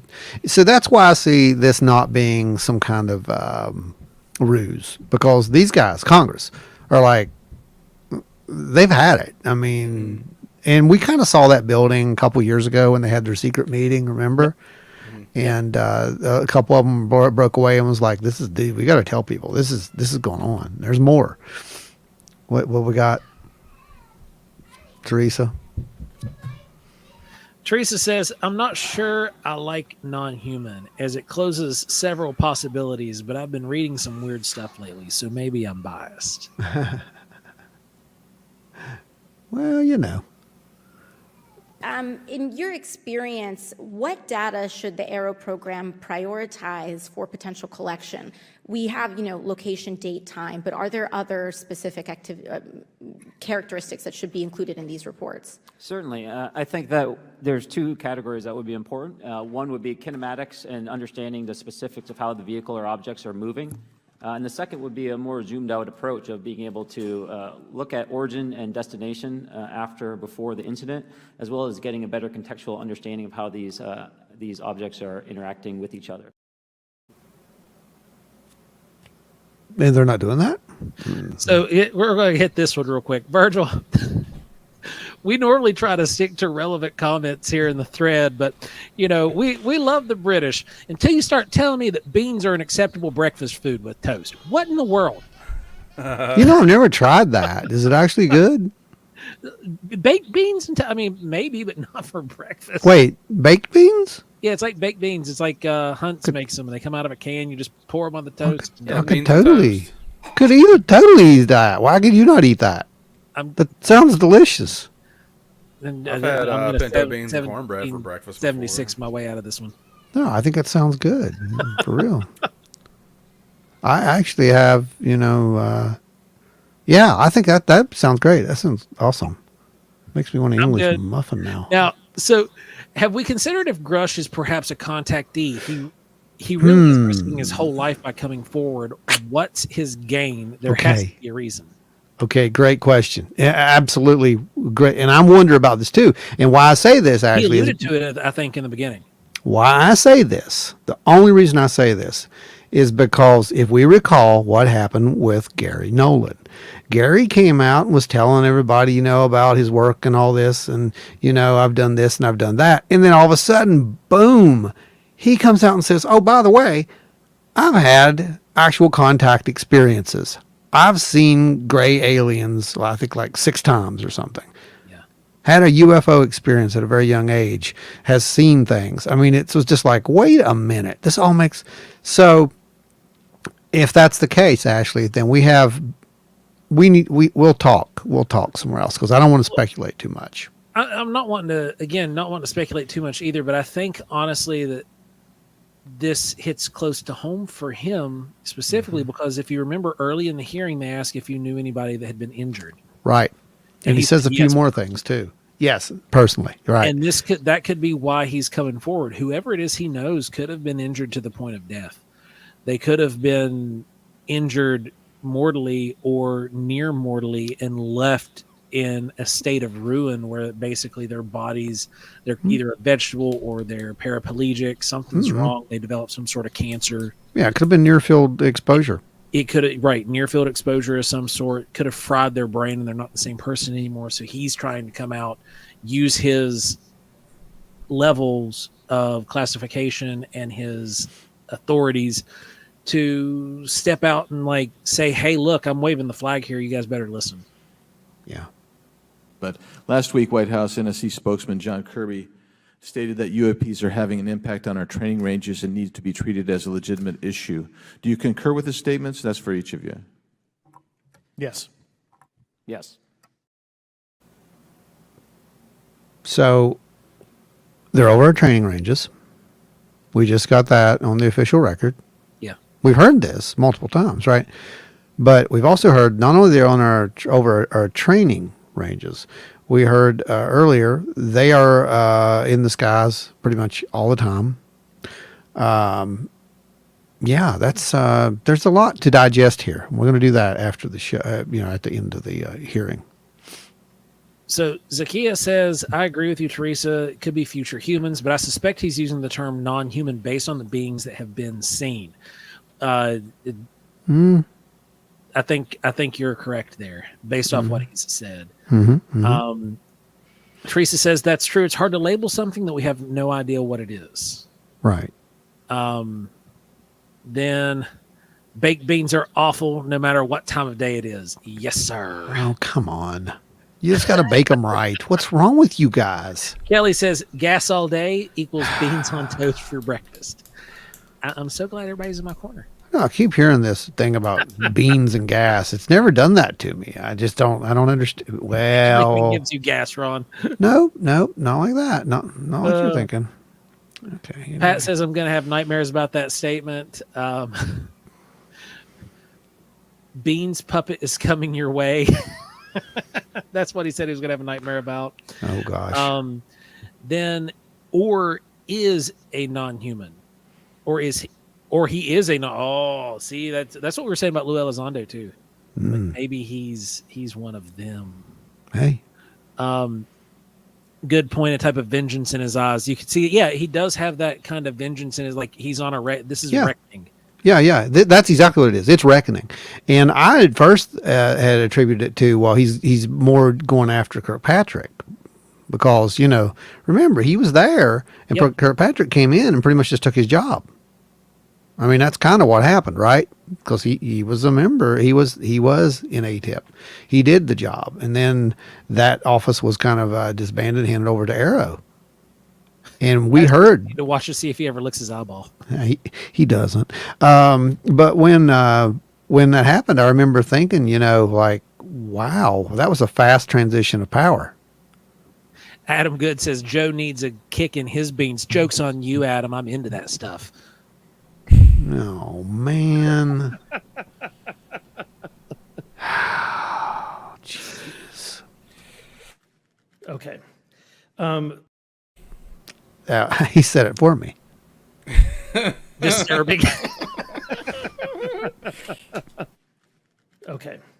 One of my constituents actually sent this next question, and I figured I'd ask it since I had the same thought. You've said that the U.S. has intact spacecraft. You said that the government has alien bodies or alien species. Have you seen the spacecraft? I have to be careful to describe what I've seen firsthand and not in this environment, but I could answer that question behind closed doors. Yeah. And have you seen any of the bodies? That's something I've not witnessed myself.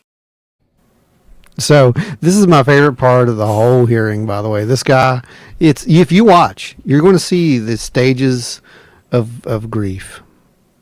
You're going to see, the anger. You're going to see the bargaining. You're going to see and then the eventual acceptance at the end. And I'm not kidding you. You watch how this goes down. Watch these questions. They're absolutely great. Okay. And so with that being said, the other statement that has been made that was intriguing to me it's intriguing because my view has been that we are billions of light years away from any other system.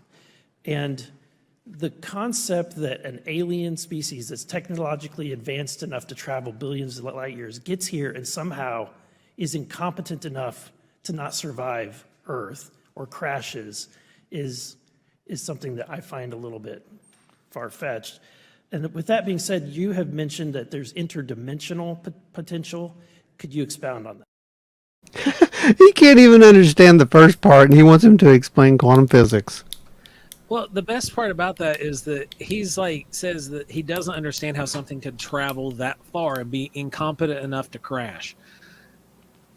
What's he saying about trust me, I'm 100% there that humanity is incompetent.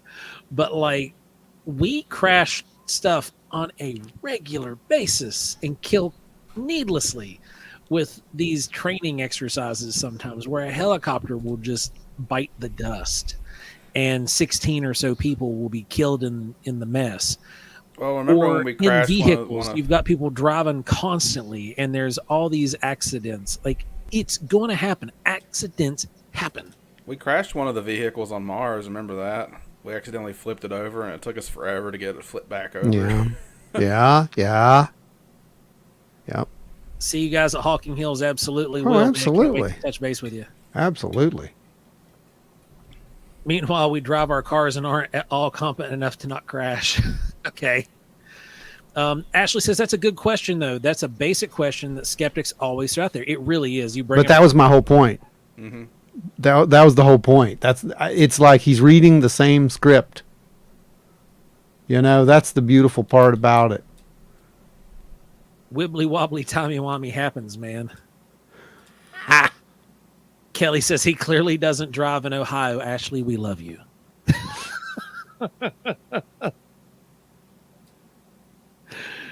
right, are we up to the next clip? Ready? Let's. Yeah, to answer your first question, and I'm here as a fact witness and expert, but I will give you a theoretical framework, at least to work off, to kind of espouse crashes, regardless of your level of sentience, right? Planes crash, cars crash, n number of sorties, however high, a small percentage are going to end in mission failure, if you will, as we say in the Air Force. And then in terms of multidimensionality, that kind of thing, the framework that I'm familiar with, for example, is something called the holographic principle. It derives itself from general relativity and quantum mechanics, and that is, if you want to imagine a 3D object such as yourself casting a shadow onto a 2D surface, that's the holographic principle. So you can be projected, quasi-projected from higher dimensional space to lower dimensional. It's a scientific trope that you can actually cross, literally, as far as I understand, but there's probably guys with PhDs that we could probably argue about that. But you have not seen any documentation that that's what's occurring. Only a theoretical framework discussion. Yes. Okay. Okay. That was great. I love how he Carl Sagan to the skeptic. Oh man, I felt bad for the guy. Yeah. This is what we've all wanted to do for years, and he did it in front of Congress. Ashley says, hey, I don't drive in Ohio if I absolutely have to. We don't blame you. We don't blame you. But the man who asked the questions absolutely does not understand what was just said. Oh, hey, he does not. he would go, whoa. Nope, That's he why doesn't. That's what so happened. you've never seen So, one, right? so now we're going to get into Now, the. how many of you guys remember watching on TV Carl Sagan actually going through that same analogy? Yeah, Where he took a it's can of same. soup and he put it on a piece of paper. You remember that? Vaguely. I remember him debunking a lot of stuff and using. Well, no, he was talking about the three-dimensional object on a two-dimensional. Oh, you're talking about the gravitational. And that perception of Yeah, it, that I understand two-dimensional about that. world would be completely disrupted and have no understanding or interpretation for this cylindrical object because it defies their 2D way It's of 2D thinking. way of thinking. Yeah. This is something that is defying our 3D way of thinking. And that's what Grush was getting at right there. He killed it. Yeah, but the best part is right here, and what he says.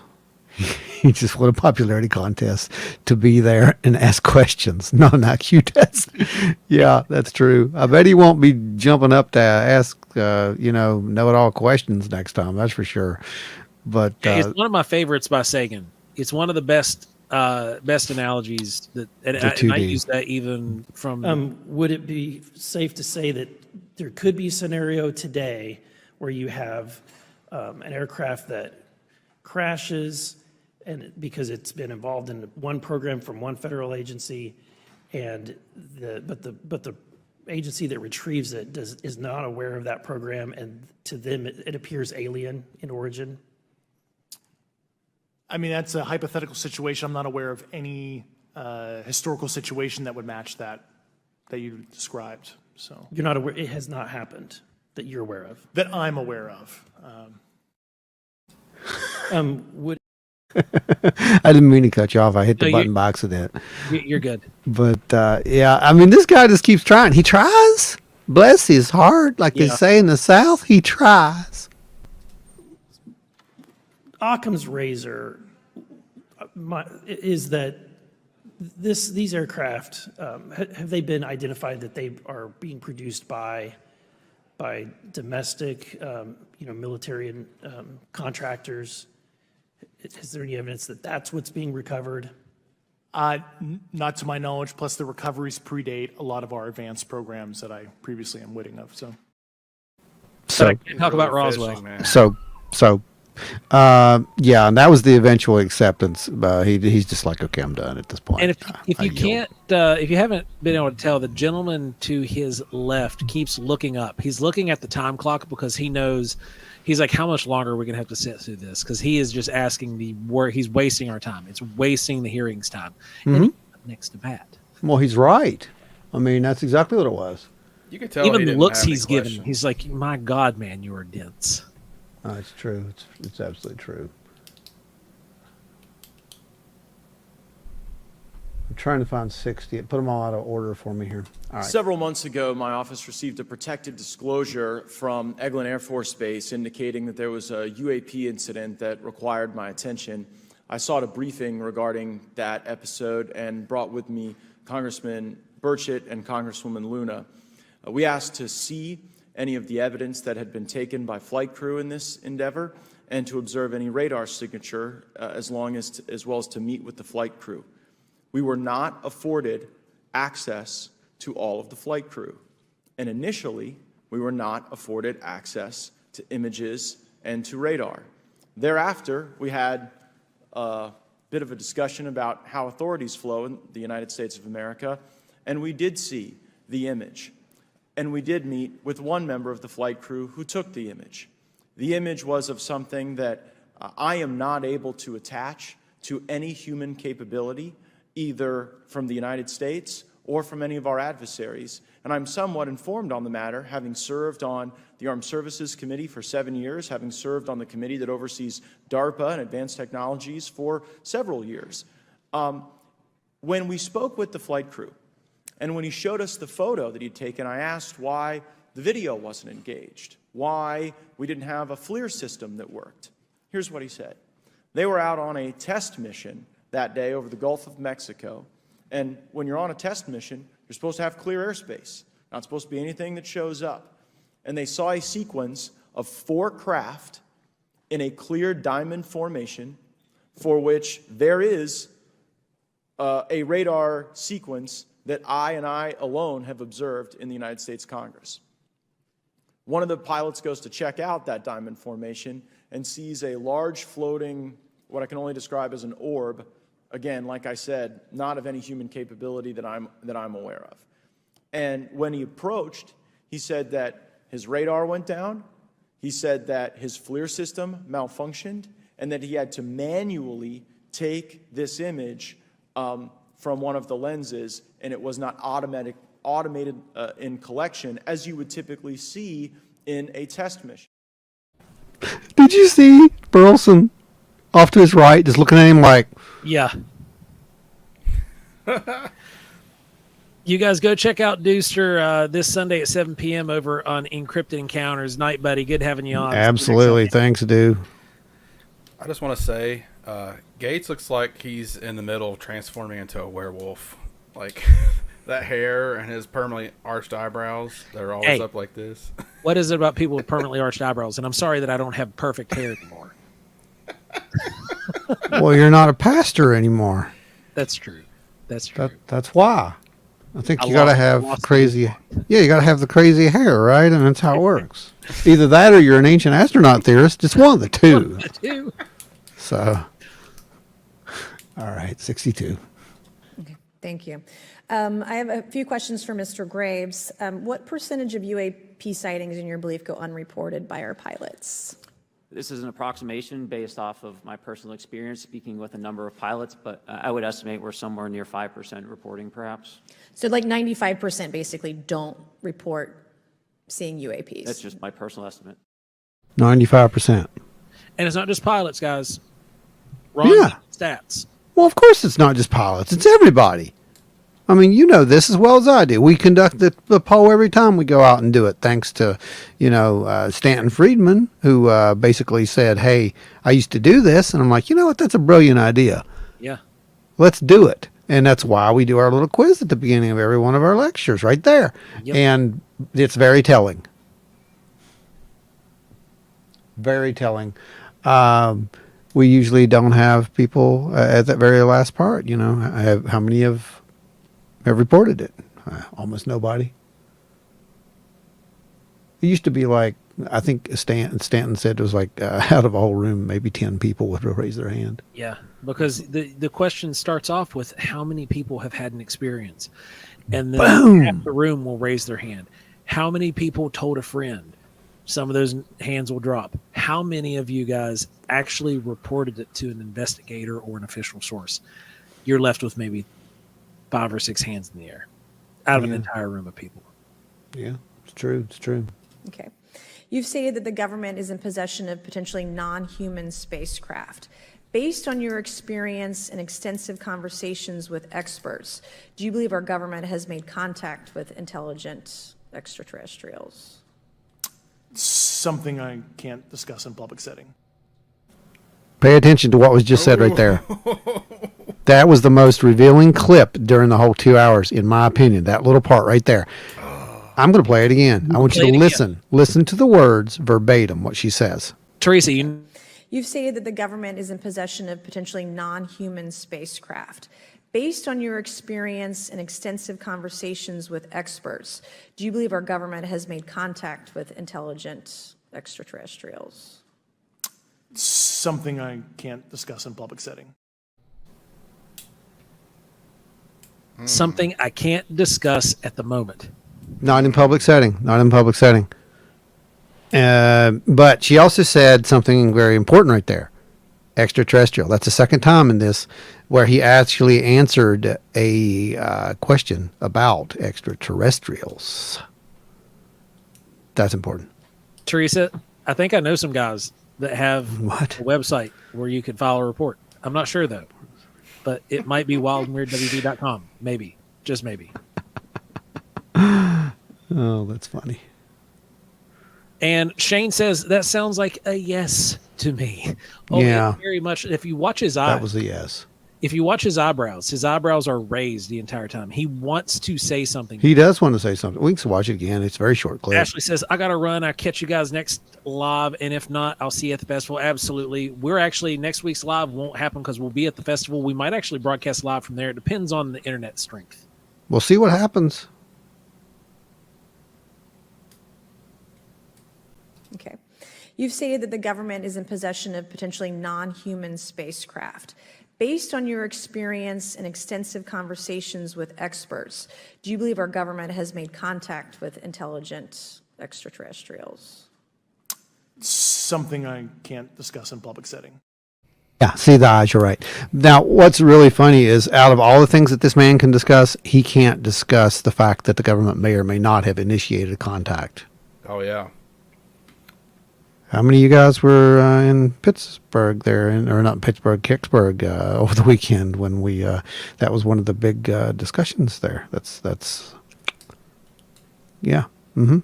We talked about that, and it got quite the bit of attention from people. Let's just say that. So I think there's definitely a possibility that story is very, very, very deep. And it goes a little bit beyond just the ordinary. And I think that's probably some of the reasons why they're kind of keeping it, we got to bring people up to speed on stuff that is so far out there, like you said, or it's just going to look like, they're nuts. I mean, that's all there is to it. That's why we have these things that are slow burns like this. Because if you didn't, and you just jump out and say, hey, everybody, guess what? We made contact with extraterrestrials in 1970, blah, blah, blah, because, we were conducting these experiments. And what? You were doing what? Yeah. So you got to bring that up really slow. Okay. You've stated that the government is in possession of potentially non. Sorry, it's my favorite clip. We don't want to see it again. If you believe we have crashed craft, stated earlier, do we have the bodies of the pilots who piloted this craft? As I've stated publicly already in my News Nation interview, biologics came with some of these recoveries. Yeah. Were they, I guess, human or non-human biologics? Non-human, and that was the assessment of people with direct knowledge on the program I talked to that are currently still on the program. And was this documentary evidence, this video, photos, eyewitness? Like, how would that be determined? The specific documentation I would have to talk to you in a skiff about. So, what'd you learn from that clip?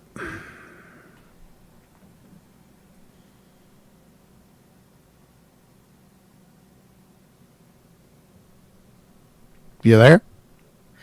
Yeah, I'm actually currently moderating over in the comments thread. We got a bunch of Copy that. Go right ahead. window lickers hanging out over here. So, oh no.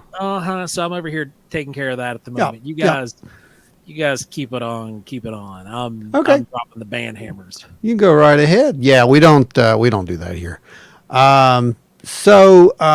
Let's see, where are we at? 66? We're at 67 now. And just to confirm, this object had no wings, correct? No wings. Now, was the aircraft that you were flying, was it armed? No, never felt threatened at all. If the aircraft was armed, do you believe that your aircraft or any aircraft in possession of the United States could have shot the Tic Tac down? I'd say no. Just on the performance, it would just left in a split second. It looks like that we have a problem here that needs further investigation. I'll say. Really? You think?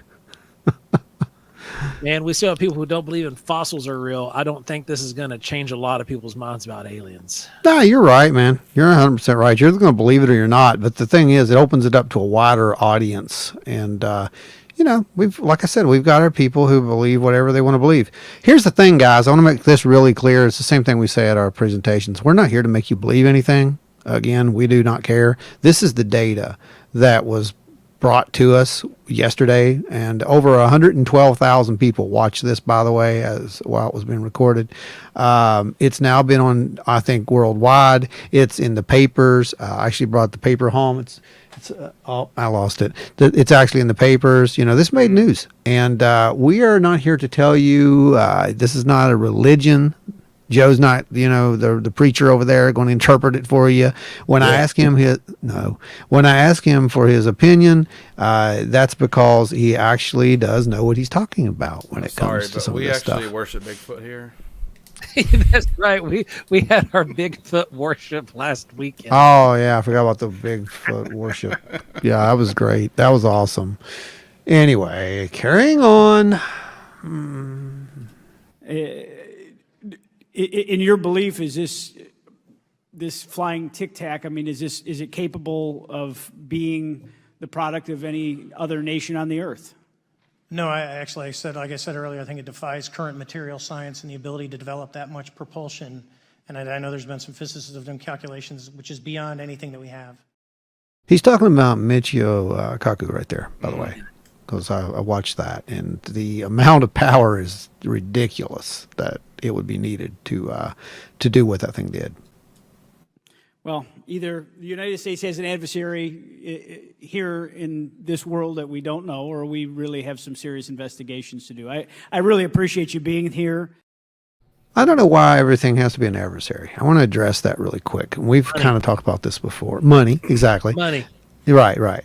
But that's the whole point. I know there's a lot of people who are all freaking out there. This was a special moment, Kelly. And it was recorded forever. Well, yeah. I mean, it's part of the record, Kelly. I mean, sometimes he knows what he's talking about. It's just something we got to deal Clock's with. right twice a day. Yeah, you know. Nope.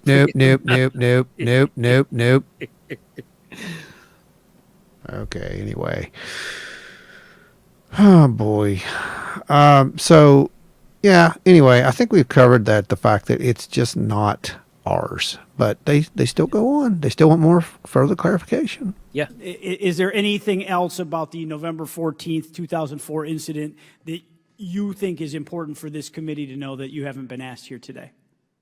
No, it's been said it's probably the most credible UFO sighting in history based on all the sensors that were tracking it, and then for us to get visual and to go against the naysayers that it's something on the screen or whatever. I mean, there's 4 sets of human eyeballs. We're all very credible. Of the 6 of us that were involved in the thing, including the video, every one of us is going to do 20 plus years in the military in very responsible positions. So I'd say the world needs to know that. It's not a joke. It's not a joke. That's what he says at the end there. And you know who he's going after there. We're not going to say any names, but we know who he's going after right there. And that's 100% fact. It's time to stop with it's just a shaky gimbal. It's just a reflection. It's not. It's time, guys. You got to accept it. It'll be okay if you accept it. Joe, there was an orb that just shot behind your head. I do believe it may have been probably a fruit fly. Probably I would a fruit say. fly in the basement. Yeah, I'd say that's what it was. So when we think about traditional adversaries and both us towards them and them towards us, we probe their capabilities. We look for weaknesses, and we collect that data, that reconnaissance for in the event we need it in the future. For each of you, yes or no question, based off of your own experience or the data that you've been privy to, is there any indication that these UAPs could be essentially collecting reconnaissance information? Mr. Graves? Yes. Mr. Grush? Fair assessment, yeah. Mr. Fravor? Very possible. Again, in the national security vein, is it possible that these UAPs would be probing our capabilities? Yes or no, Mr. Graves? Yes. Grush? Yes. Fravor? Definitely. Is it possible that these UAPs are testing for vulnerabilities in our current systems? Yes. Yes. Possible. Yep, that's what making it rain, boys. Yep. We just hit the jackpot. We just doubled our defense budget. Yeah, we just doubled our defense budget right there, tripled, quadrupled. Yeah, that's a home run. They just won the lottery right there, guys. That's what that was. No question in my mind, they just won the lottery right there. And guess who's definitely did. Well, who do you think's going to pay for it? Those $20,000 bolts. Exactly, man. That's the whole point. Fishbelly said, killing something unknown and dangerous looking has served our species well. Yeah. But there are things we know are best not to mess with because we can't. Then Kelly says, accurate. It's like an ant going against a hawk, or some would say a squirrel going against a bear. Yep, some would Ant say just that. won't win. Yeah, the end result's all the same, right? I mean, that's pretty much what we're getting at. Then Top Gun pilot provides testimony to the existence of flying Tic Tacs. Mm-hmm. I accept it. In fact, I have replaced saying I believe in with I accept the existence of. Mm-hmm. Yeah. Yeah, I mean that's really where we're at this point. It's not a matter of Everybody's belief. Stuck Yeah. in that barrel right now. I'm going to try to remember where I was at here. That question is brought to you by Boeing. Yes. Exactly right. Yep. What he just said. I'm going to make, let's see. I don't know if it's the same one or not. Let's find out. I think it's this one. Is based off of the information that you've been privy to, is there any indication that these UAPs are interested in our nuclear technology and capabilities? Yes. By external observation, sure, that could be a fair assessment, yeah. Yes.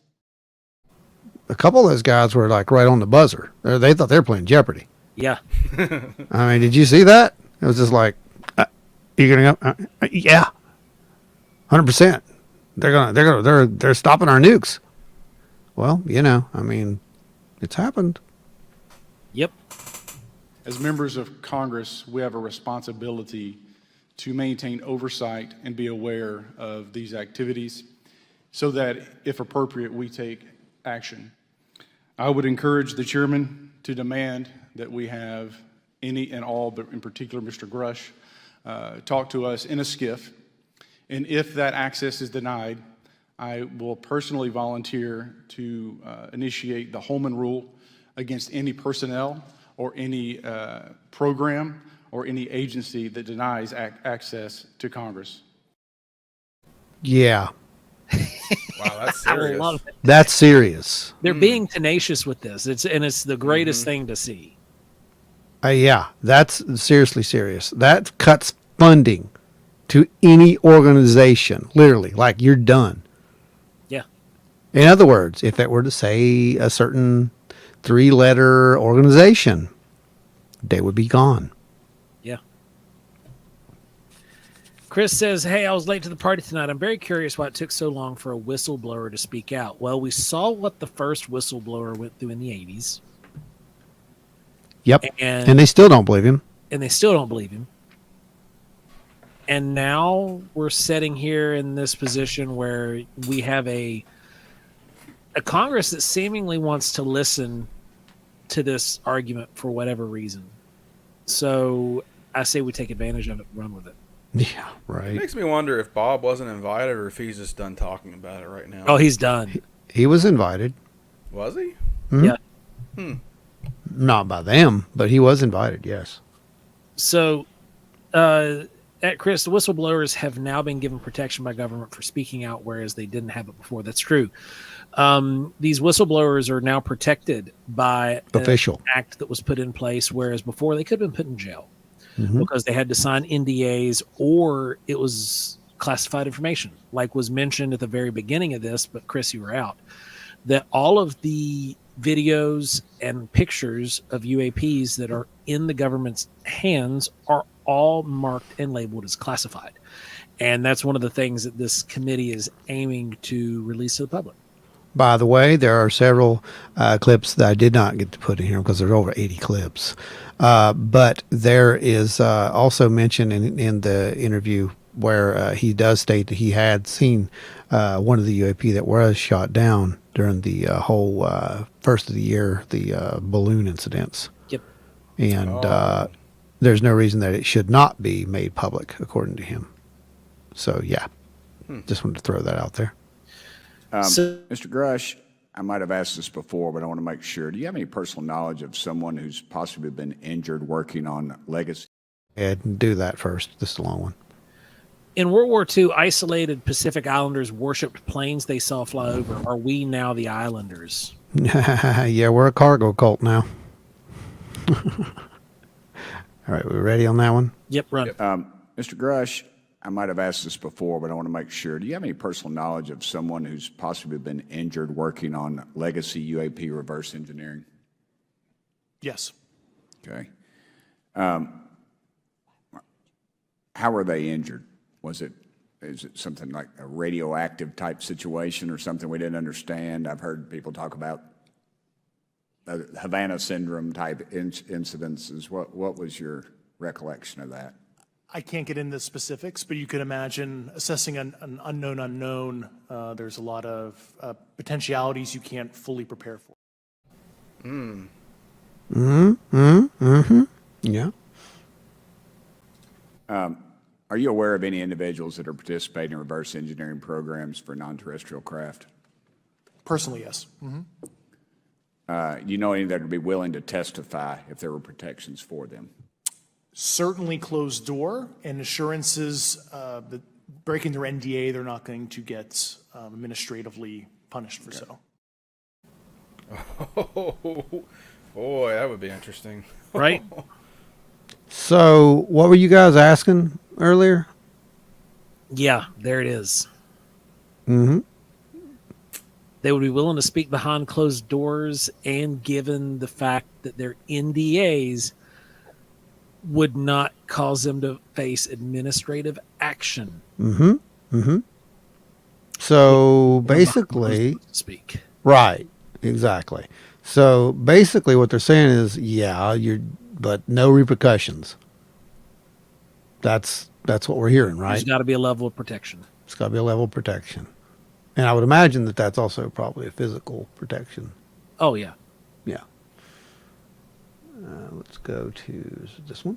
Why is it that you refer to the phenomenon as non-human intelligence? Why deviate from the basis of extraterrestrial life? I think the phenomenon is very complex, and I like to leave an open mind analytically to specific origin. When you say specific origin, are you referring? Can you elaborate on that for those that might not? If it's a traditional extraterrestrial origin or something else that we don't quite understand from either a biological or astrophysics perspective, yeah, I just like to keep an open mind on what it could be. Pretty specific. So what is a traditional extraterrestrial? Yeah, I'd like to know that too. So, what is a traditional extraterrestrial? Yeah, traditional extraterrestrial, like we have non-traditional ones. Well, that would be like us saying, well, it was a traditional Bigfoot. Right? I think he might be talking about the way the public looks at it as a little Maybe. green man and a flying saucer who came from another planet. Could be. Maybe. Interesting question, though. Yeah. Okay, and referring to your News Nation interview, you had referenced specific treaties between governments. Article 3 of the Nuclear Arms Treaty with Russia identifies UAPs. It specifically mentions them.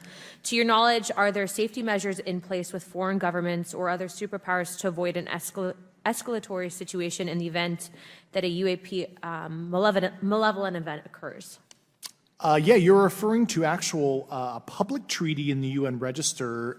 It's funny you mentioned that. Yeah, the Agreement on Measures to Reduce the Risk of Outbreak of Nuclear War signed in 1971.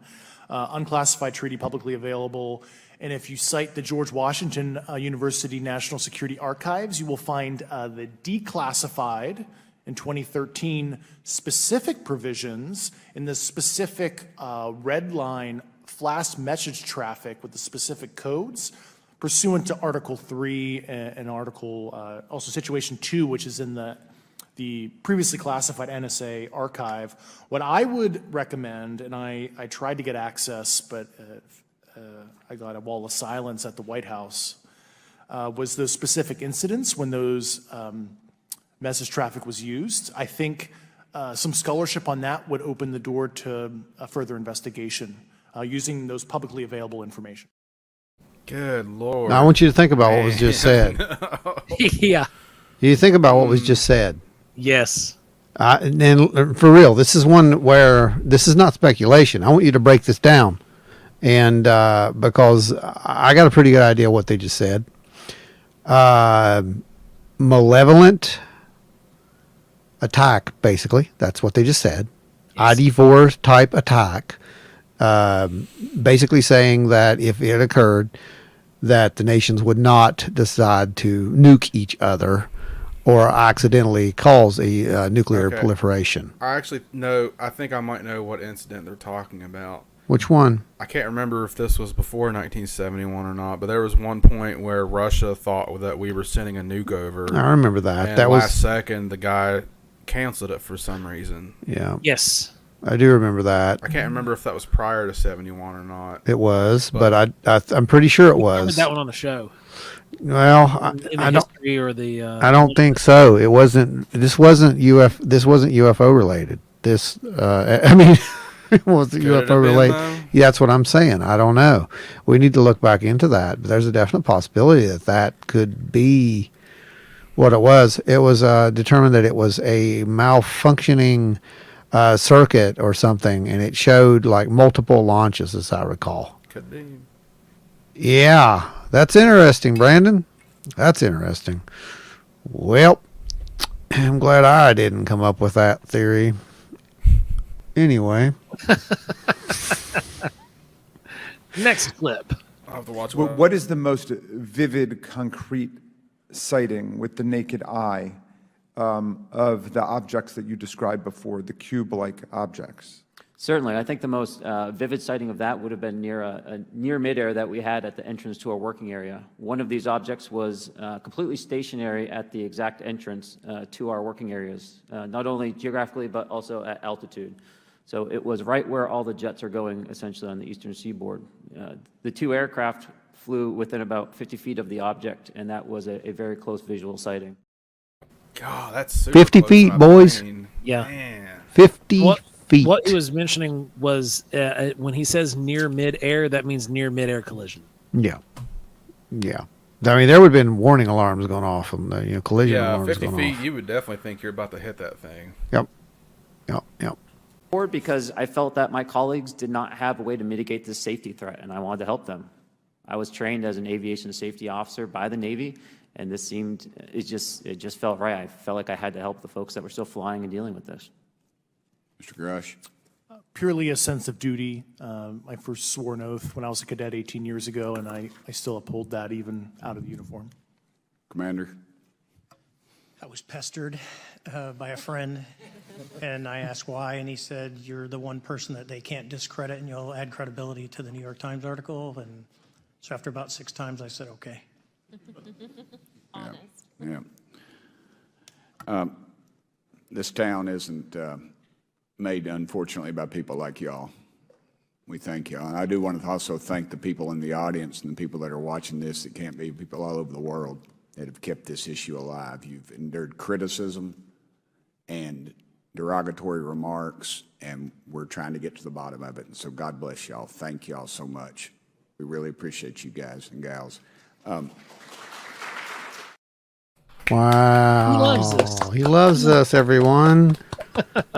But it is curious that when later asked, what could the public or what institution from the public or whatever they could seek, they didn't really want any public help. They wanted more, expert level help. So no MUFON, by the way, that wasn't mentioned.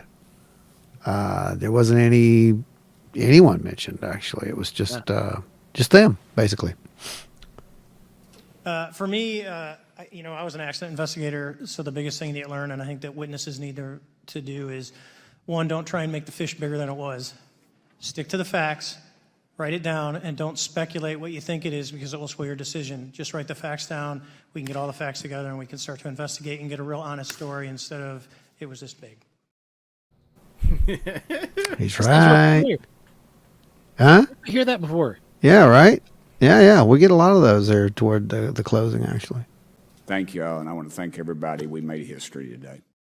They did. They really did. They made history, and I don't think that was an understatement at all. And here is the closing from our hero.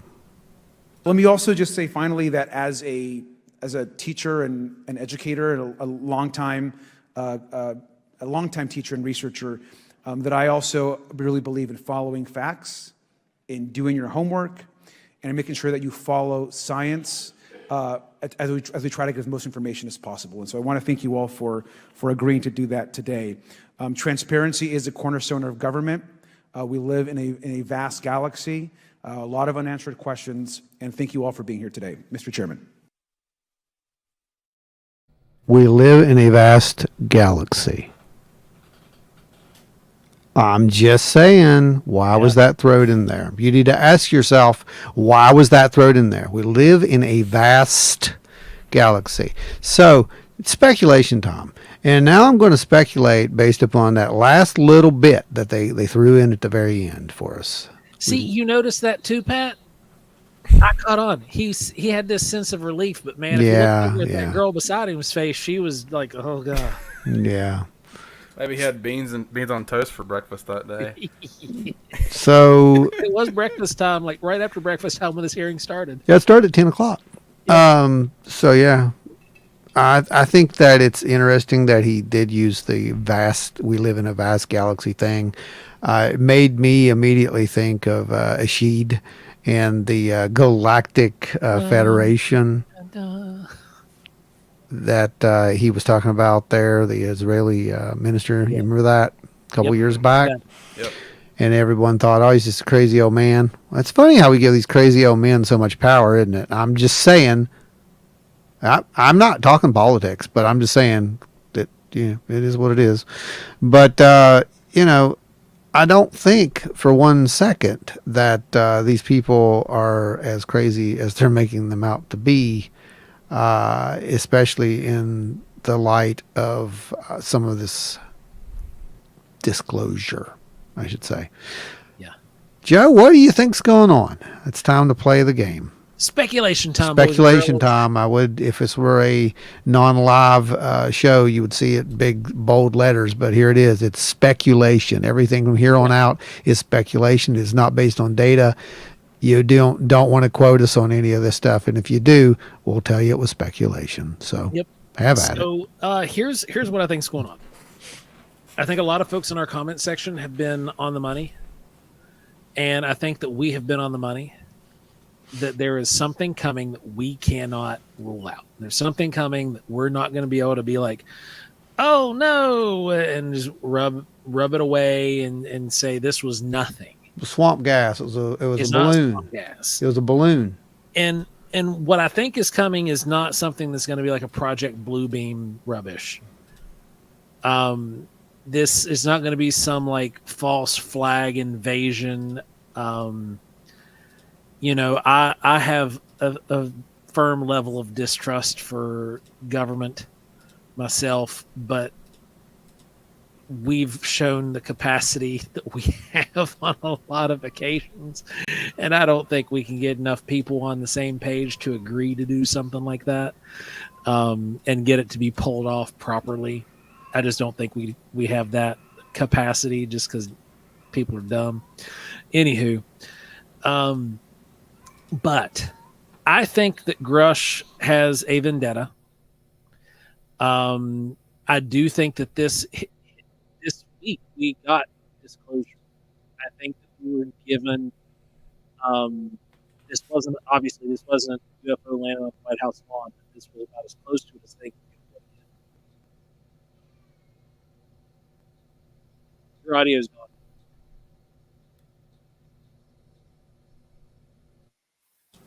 Your audio was breaking. That's what I was trying to say. Oh, your audio cut out completely. I muted They're myself. trying to shut us down. No, I muted myself. I forgot, but yours was breaking up. I wanted you to say that you were talking about disclosure. I want you to make sure you say it and get it out there on the public record. I think that what we got was disclosure with a capital D. Mm-hmm. It wasn't the UFO landing on the White House lawn the way a lot of us have always expected or wanted it to be, but this was as close to what we're going to get. You saw how seriously Congress was taking these matters. You have 3 individuals who are sitting at the table who are highly respected people of leadership in the United States military, in the other alphabet soup teams as well. And these guys these guys were telling us what is going on behind closed doors. You know, they came out, they're putting their necks on the line. And like Fravor was saying, you know, one of his buddies came and told him, you're the only one that can go out there and do this and be taken seriously, because there's nobody can raise a finger towards you because you have a irrefutable reputation. And this is as close to, you know, you know, aliens as I think we're going to get. Yeah. Without having some kind of craft show up. I keep saying that too, and I just wonder, like, how much more are they going to push it without showing us a body or something? Like, how much further can they possibly push it without revealing something physical to us? Yeah, yeah. Can we tie any of this disclosure to what's going on with Mars? What do you think, Ron? Well, in my original, I wouldn't say prediction, the original pattern of disclosure that we talked about, Mars was part of the plan, because I really believe that they would, you know, they sent up the probe, right? And I really believe that they were going to play that card next. So we found biological life on Mars. Well, maybe they were going to. But it kind of seems like at this point, who cares? Yeah. Like, really, this just trumped signals from beyond. It just literally blew no one cares. I mean, if they find biological proof, then wonderful. But to the lay person, to the everyday person who's picking up the paper or cruising, you know, social media, that's not needed. To science, it's needed, yes. But as you and me both know, I think they already have that. So it'll just be a convenient discovery at that point. And you've noticed these convenient discoveries that have been made over the past month, right? Like we've had some people coming out saying that there's some really incredible technology that's come out. And, you know, why do you think they're doing that? Why do you think they're doing that? Come on. Yeah. How many months do they have left to come forward? If they have something. Christmas, 6 months. Right. So now's the time. Now's the time. You're going to, which side of history do you want to be on when this comes down? I think that's what it comes down to. And I think that that's what we're seeing. I think we're seeing people who are taking their sides in this it's a final stand, really, when it comes to this, because you do have this oppressive force that's there that's trying to keep people in the dark. It's a fact. You can look back at all of it. Congressmen were saying that, you know, at Eglin, for example, right, door was shut in their face until they forced it back open. Right. Pat was saying that he'd like to see if the Senate will have its own hearing to follow up, and I would imagine they will. So, Brandon, what do you think? I'm surprised at how forward everybody was with their questions, and even Grush's answers. Like he didn't do the standard government thing where he would just give some vague answer. He said yes without saying yes on many of those questions. He did. There was a lot of silent yeses that were brought up. Yeah. Absolutely. Mm-hmm. And I'd love to be the fly on the wall if they ever have a skiff. Oh my goodness, could you imagine? Yeah. Some of those guys are going to come out and their world is going to be shaken. Absolutely. Yeah. Well, you know, that's what Russ Colhart, right? He said that, you know, there's parts that he can share, obviously, that him and Grush actually, you know, talked about. And one of the things that he had talked about was that after he had heard the news, he was physically frightened. Like, whatever it was actually frightened him. That scared him. So, you know, it makes you wonder, what is the big secret, right? Is it just our origin? I think it's far beyond that at this point. I know that that's what a lot of people think. They think that it has to do with that. And that's going to collapse society because of, you know, religion, etc. It doesn't. It doesn't work that way. I mean, maybe a few people it'll affect. In the game, it'd be hard No. to anyway, because No. religion isn't viewed the way it was just 10 years ago. Yeah. You know, at large, we have a vast walking away from religion. Yeah, and I don't see that being an issue. I'll be honest with you. I think that's just going to be a, that's nothing. For a very small amount of people, it will be, and it's going to be a pain for them. It's going to hurt them bad. I mean, you saw the pain. It's the same thing with a lot of the hardcore skeptics, bud. It's the exact same thing. They're believers. Yeah, they are the hardcore. Expand the eternal empire. Right? Okay, so we want to definitely go through here and clean up some of these comments. I've already done it. There was a couple. I caught them. I got them. I banned them. Yeah, they were already. We've got to do that, or it'll affect us. I know. So that's what I've been okay. doing. Cool. Yeah, I got to go through all of Maybe them. that was the point. It is. It is. It's totally what it was, bud. And that's all that was. But here's the thing: what people don't realize: this is not a monetized program. This one's not, because we used too much news clips. We used we literally rebroadcast something that was shot from the Hill. So it's more of just a public service, I guess. They'll, of course, run their ads and whatnot, which is wonderful. We'll get a little bit from that, but that's as far as it's going to go. And, of course, we're going to use it for other means. But, yeah. You know, the biggest takeaway, too, is that Grush says he thinks he knows people who are actively working in those programs right now who possibly could talk to Congress in a skiff. Oh, God. This is stuff they could tell them. I would love to hear everything about that. Well, that's where we get into the issue, don't we? Because just the stuff they can tell them. So, all right, what can they tell them that they can actually listen to? Who's read in? Who has the clearance? That's their problem, Brandon, right there. Because, it's like, well, I would tell you, but I can't. You're not in the same classification level, so you can't hear what I have to say. And I think that's one of the issues. We have something that, you heard them? I mean, Congress can't even get to some of these places and get into it. So, I mean, what's behind the doors? How do you get behind the doors? It's a good old boys club, brother. That's what it comes down to. It's been that way for a long time. It's a Same secret club the cigarette smoking man was part of. I'm telling you, man, these X-Files references. Chris Carter had it. That's all I'm going to say about that.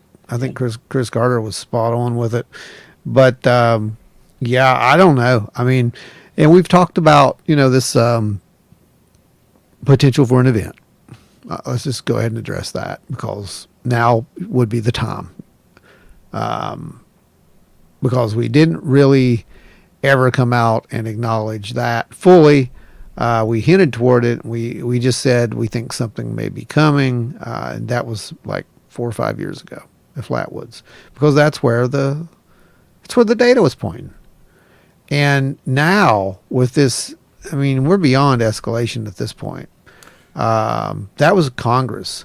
And if you paid attention to the last part of that, there was definitely a national defense issue that was addressed there.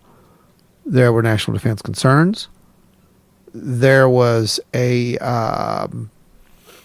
basic definition that this could be hostile. Yeah, it's possible. I don't think this is hostile. No, I don't but think. what if they're done with their research and all of a sudden they're ready to pull their guns out or whatever they use? No. I think it's safe and sound to at least be prepared for some, or attempt to be. If we go back to one of the things that Fravor had said, he had talked about the speeds of these things, and he actually used he said something that was really scary. He said, imagine if we had the ability, you know, whoever had this technology could literally just, you know, go up into space and come down and do what they needed to do and then go right back. Yep. As soon as he said that, I heard the Hopi legend, because that is exactly what the Pavarana, the flying shield, the legend was. That's one of the reasons that people, you know, in the third world was destroyed, because that was the weapon they had, these flying shields that they made fly. And the description was literally that they could take off and come back so fast they could, you know, basically destroy a city and come back without anyone even knowing. This scarily is exactly what has happened according to these ancient legends. Mm-hmm. This has happened, okay? And according to, well, if you go to Hopi, it's 4 times. You go to I think it's, I can't remember if it's Navajo. It's one of the others out there. It's like 5 times, but it doesn't matter. The point is it's cyclical.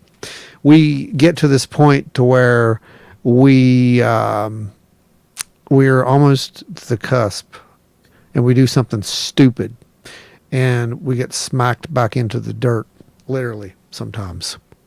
And I just wonder, you know, if that is kind of where we are going with this, if when they come here, if we're going to attack them and they're going to smack us back into the dirt. Right. Yeah. Are we going to be that stupid, or have we learned? Have we learned not to do that? I mean, I know the last time I went out and I stepped on an anthill, you know, it was no big deal. But then again, the next time I step on it, are they going to try to take my foot off? And what am I going to do when they do that? Because I'm still bigger. Yeah. So, you know, I don't know, guys. I mean, we're playing speculation, like I said, but if we look at the data, we do have the possibility that some event that is absolutely unbelievably not going to be able to be covered up at all is on the radar. And what is that event? Well, it's probably not going to be discovering life on Mars. It's probably not going to be a satellite signal from 30 billion light years away that makes a difference anymore. Could it be what we had said back then, that Avi may have been right? Oumuamua could have absolutely been some kind of a probe. It could have came. It could have found what it was looking for, technosignatures, because we're stupid. We found something, we dug it up, we turned it on. And then it said, uh-oh, we found them. Is that possible? Yeah, it's totally possible. Is that science fiction? Yeah, it's totally science fiction right now. But here's the funny thing. This is science fiction. At least it was. Yeah. It's not anymore. 20 years ago would have been. Yeah. Thanks, Brandon. Exactly what I'm getting at, buddy. It's all related to time, isn't it? Yep. So, you know, Fravor said something about, you know, we wouldn't have that kind of technology, talking about the Tic Tac, you know, for at least 20 plus years. I think it might be longer, actually, with some of this technology. And I don't know, guys. I don't know where it's going. I don't want to play. I'm not the doomsayer. That's not my game. But I would say that things are changing. And the last time things changed, it got messy. Would that be a fair assessment? Yeah. And I think that that's pretty much where I'm at with that. I think the last time things changed this greatly, it got messy. And yeah, there you go. That's all I'm going to say about that, I think. It's going to be interesting to see how these things play out in the future, in the very near future, because I think the next 6 months are going to be very telling. With what Grush has to say and the things that he might be able to bring to light behind closed doors that Congress will then declassify. Yeah. I'm curious to see how that pans out. So that's true. That's absolutely true. Good night, Ike. We'll catch you, brother. We'll see you out there. It says I'm headed into the woods to grow tomatoes, so I have some to share when the others get here. There you go. There, that's how you do it, man. Yep. Well, just remember, they're going to try to paint this as hostile. We have not seen any direct evidence that says that it is. Well, they said that some of them have been not great. We have not seen any direct evidence. True. So let's pull back on that and understand that that is also how you get funding. Yeah, 100%. And let's also pull back on this and realize that over 3.2 million people, according to a 1991 poll, you remember the old Roper's poll, have had contact with non-human intelligence, if you like to call them that now, and they've all been brought back. They were not killed. They were not incinerated. They were not exploded. They did not have any adverse effect. In fact, several of them had mysterious healings, and a lot of them went. Barney had some adverse effects. What's that? Said Betty and Barney had some pretty adverse effects. Betty and Barney definitely did. I didn't say all of them. I said that Travis Walton got healed. Travis got, well, if you step in front of a plasma reactor, and probably not the greatest thing to do. But what I'm getting at is you can't say all these. You can't put them all in the same. Right. What did he say? He said, "Don't kill me. Have tomatoes." Gets vaporized by Cylons. Yeah, right. Exactly. Unless the killer tomatoes from outer space show up. Ooh, Attack of the Killer Tomatoes. Hey, you never know. But we can definitely go down that road and get paranoid. But I don't think that's something we need to do. There's too much evidence that says that it's not just one thing. See, they're doing what we used to do. They're saying, oh, there's this one intelligence. They didn't even address the fact that there'll be multiples, right? So wait till that comes along. That's a bigger pill to swallow. Yeah, Try again. I said I'm curious about what Dave Paulides is going to have to say about some of this stuff too, especially with some of his missing 411 work and what he's done with the UFO community in the past. Yeah, it's true. Absolutely true. So, folks, I don't know. It was kind of weird. I was supposed to have did the thing yesterday, the case for contact. I feel that that's a moot point at this point. I think that whole presentation is going to get scrubbed. I think we have made contact. I think now it's going to be a case of just getting people used to the fact that we're not the alpha, and that's going to be a hard position for some people to take. I think the bigger question is what happens now. Well, that's it. Exactly. What happens now? It changes a lot of stuff. Once they get over the UFO hump, they'll have a Sasquatch hearing. I'd like. That's what we're hoping. Thing with Bigfoot, but that's what we're hoping. Part of me is hoping that this North Carolina University DNA project is going to go somewhere with that. And you just never know. Again, things like this affect all that. At the same time, so maybe it's related. I don't know. We do know that ALSAP did study Bigfoot-like activity, encrypted activity at Skinwalker Ranch, not the TV show, the actual place. That was a very real thing. They spent a lot of money out there. Bigelow Aerospace. Bigelow Aerospace. That's right. And they were definitely convinced that there was something going on, and Bigfoot was right there, or Bigfoot-like, I should say. Creatures were definitely a part of that equation. So who's to say, man?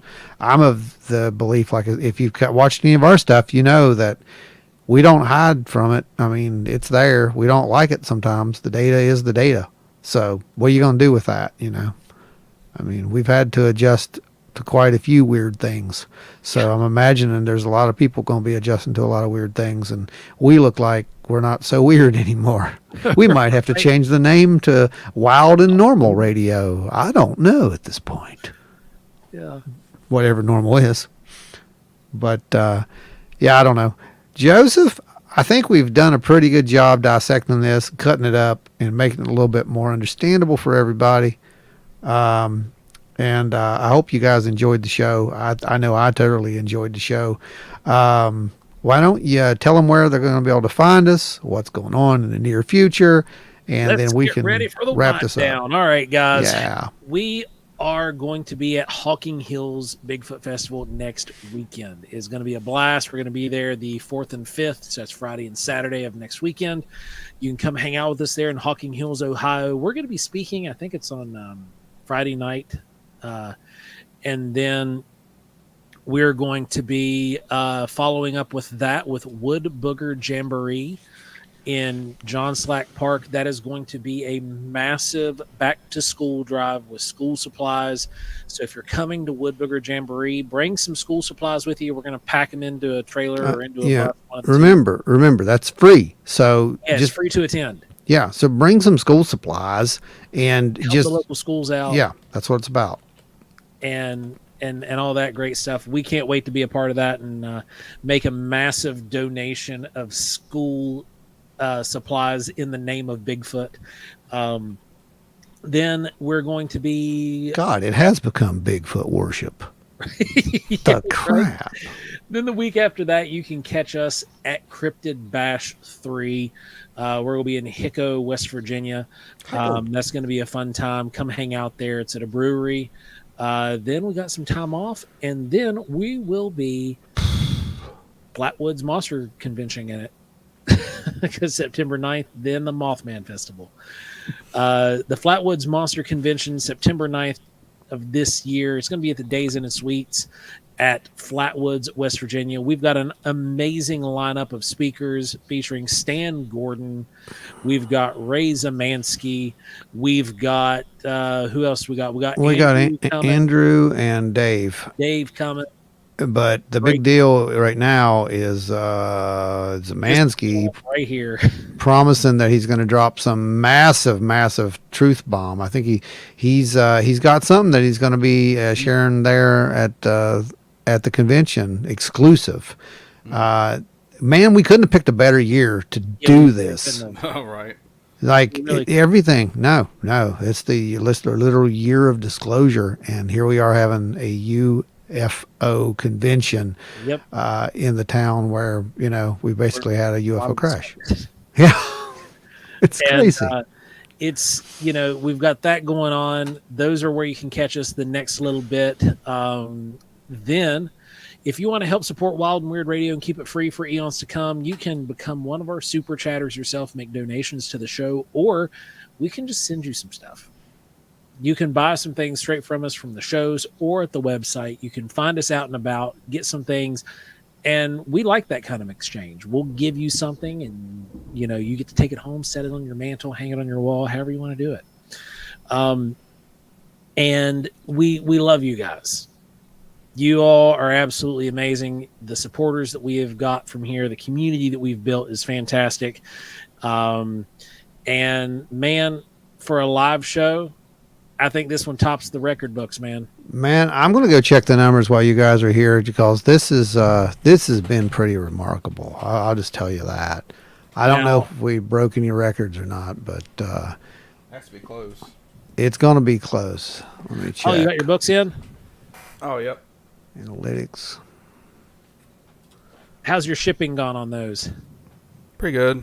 Oh, we broke records. Good. Brandon, give him the spill on the book. There we go. Yeah. You can get this on Amazon in the hardback. I priced it at $25.99 because Amazon charges ungodly amounts for their paper nowadays. Yeah. And I also have a paperback with me too. I'd like to report that disclosure and cover-ups. This episode has now broken all records with 477 messages. 100 and just on the YouTube side, 158 real-time views, which is good for us. These are our numbers. We're happy with those numbers, guys. I know it sounds like small potatoes to you 10,000ers, but you got to start somewhere. And man, what a great episode. You guys just knocked it out of the park. That's all I can say for you. And if you want to beat, you want to break your record, go ahead. You got a couple minutes. Let's see how many comments you can throw in there to bust that 477 door down, because that's pretty impressive. In my 479, sorry, 479 guys, door. we appreciate each and every one of you guys for coming on and joining us. We know that this is not a sensationalist show. This is a show that, just like what Congress was stating earlier and like what the witnesses were stating, to stick to the facts, stick to the data. Don't run with speculation, but look at what the data is telling you. Everybody hit that like button over on YouTube. Like it, share it, get it out there so everybody can see it. I mean, this is we do this every week. Come on in. Did we have any of our West Coasters that managed to come in? I know we stayed on a little later. I was wondering if we had any of our West Coasters that came in. Oh, we got another super chat. Theresa. Thank you, Theresa. Thank you. Theresa is one of the show sponsors.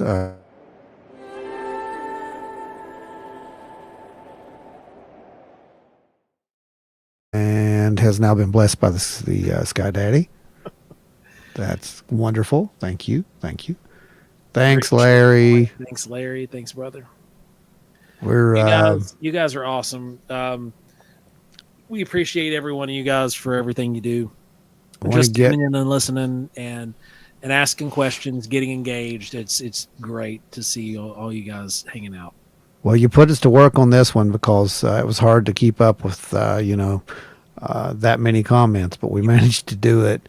And we managed to do some good moderation along the way to keep it. Again, this is a family-friendly show, and we're going to keep it that way. So, look, Russ. Thank you, Russ.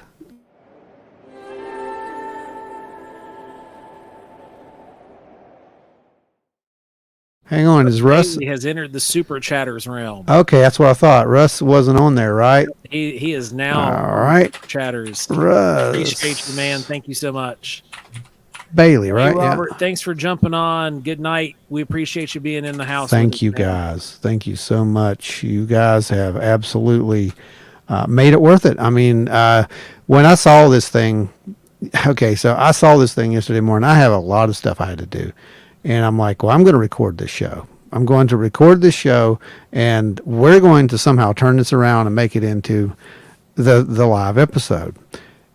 I had no idea that it was going to involve me cutting up over 80 clips, and then in real time. So you can only upload so many. So as we're doing that, I had to go over and actually real time delete and upload as we were going. That's why I would mess up every now and again, by the way.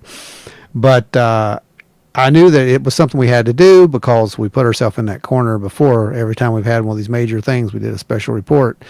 This one just happened to be within, the window. So we did it. I'm glad you guys were here to witness it. As Brichette said, we made history here today, guys. Yes, we did. Daggone it.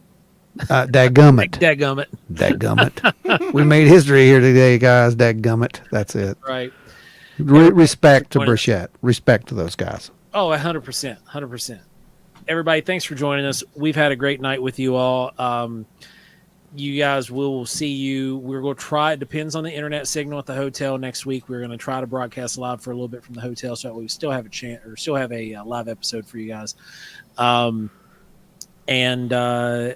As always, stay wild and weird because it's only getting weirder out there. Holy crap, from out of nowhere at the end of the show. Chris Coots.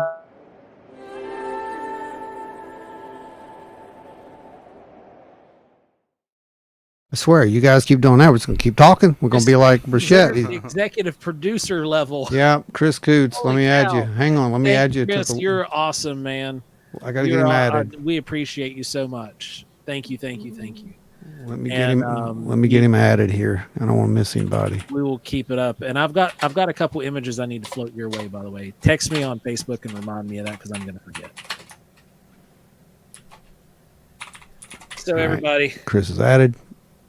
Run the tape one last time. for the thank you. Hang on. I got to save it. No, you're good. Okay, I got to save. Go over here. Uh-oh. What'd I do? What'd I do? We lost it. Well, everybody.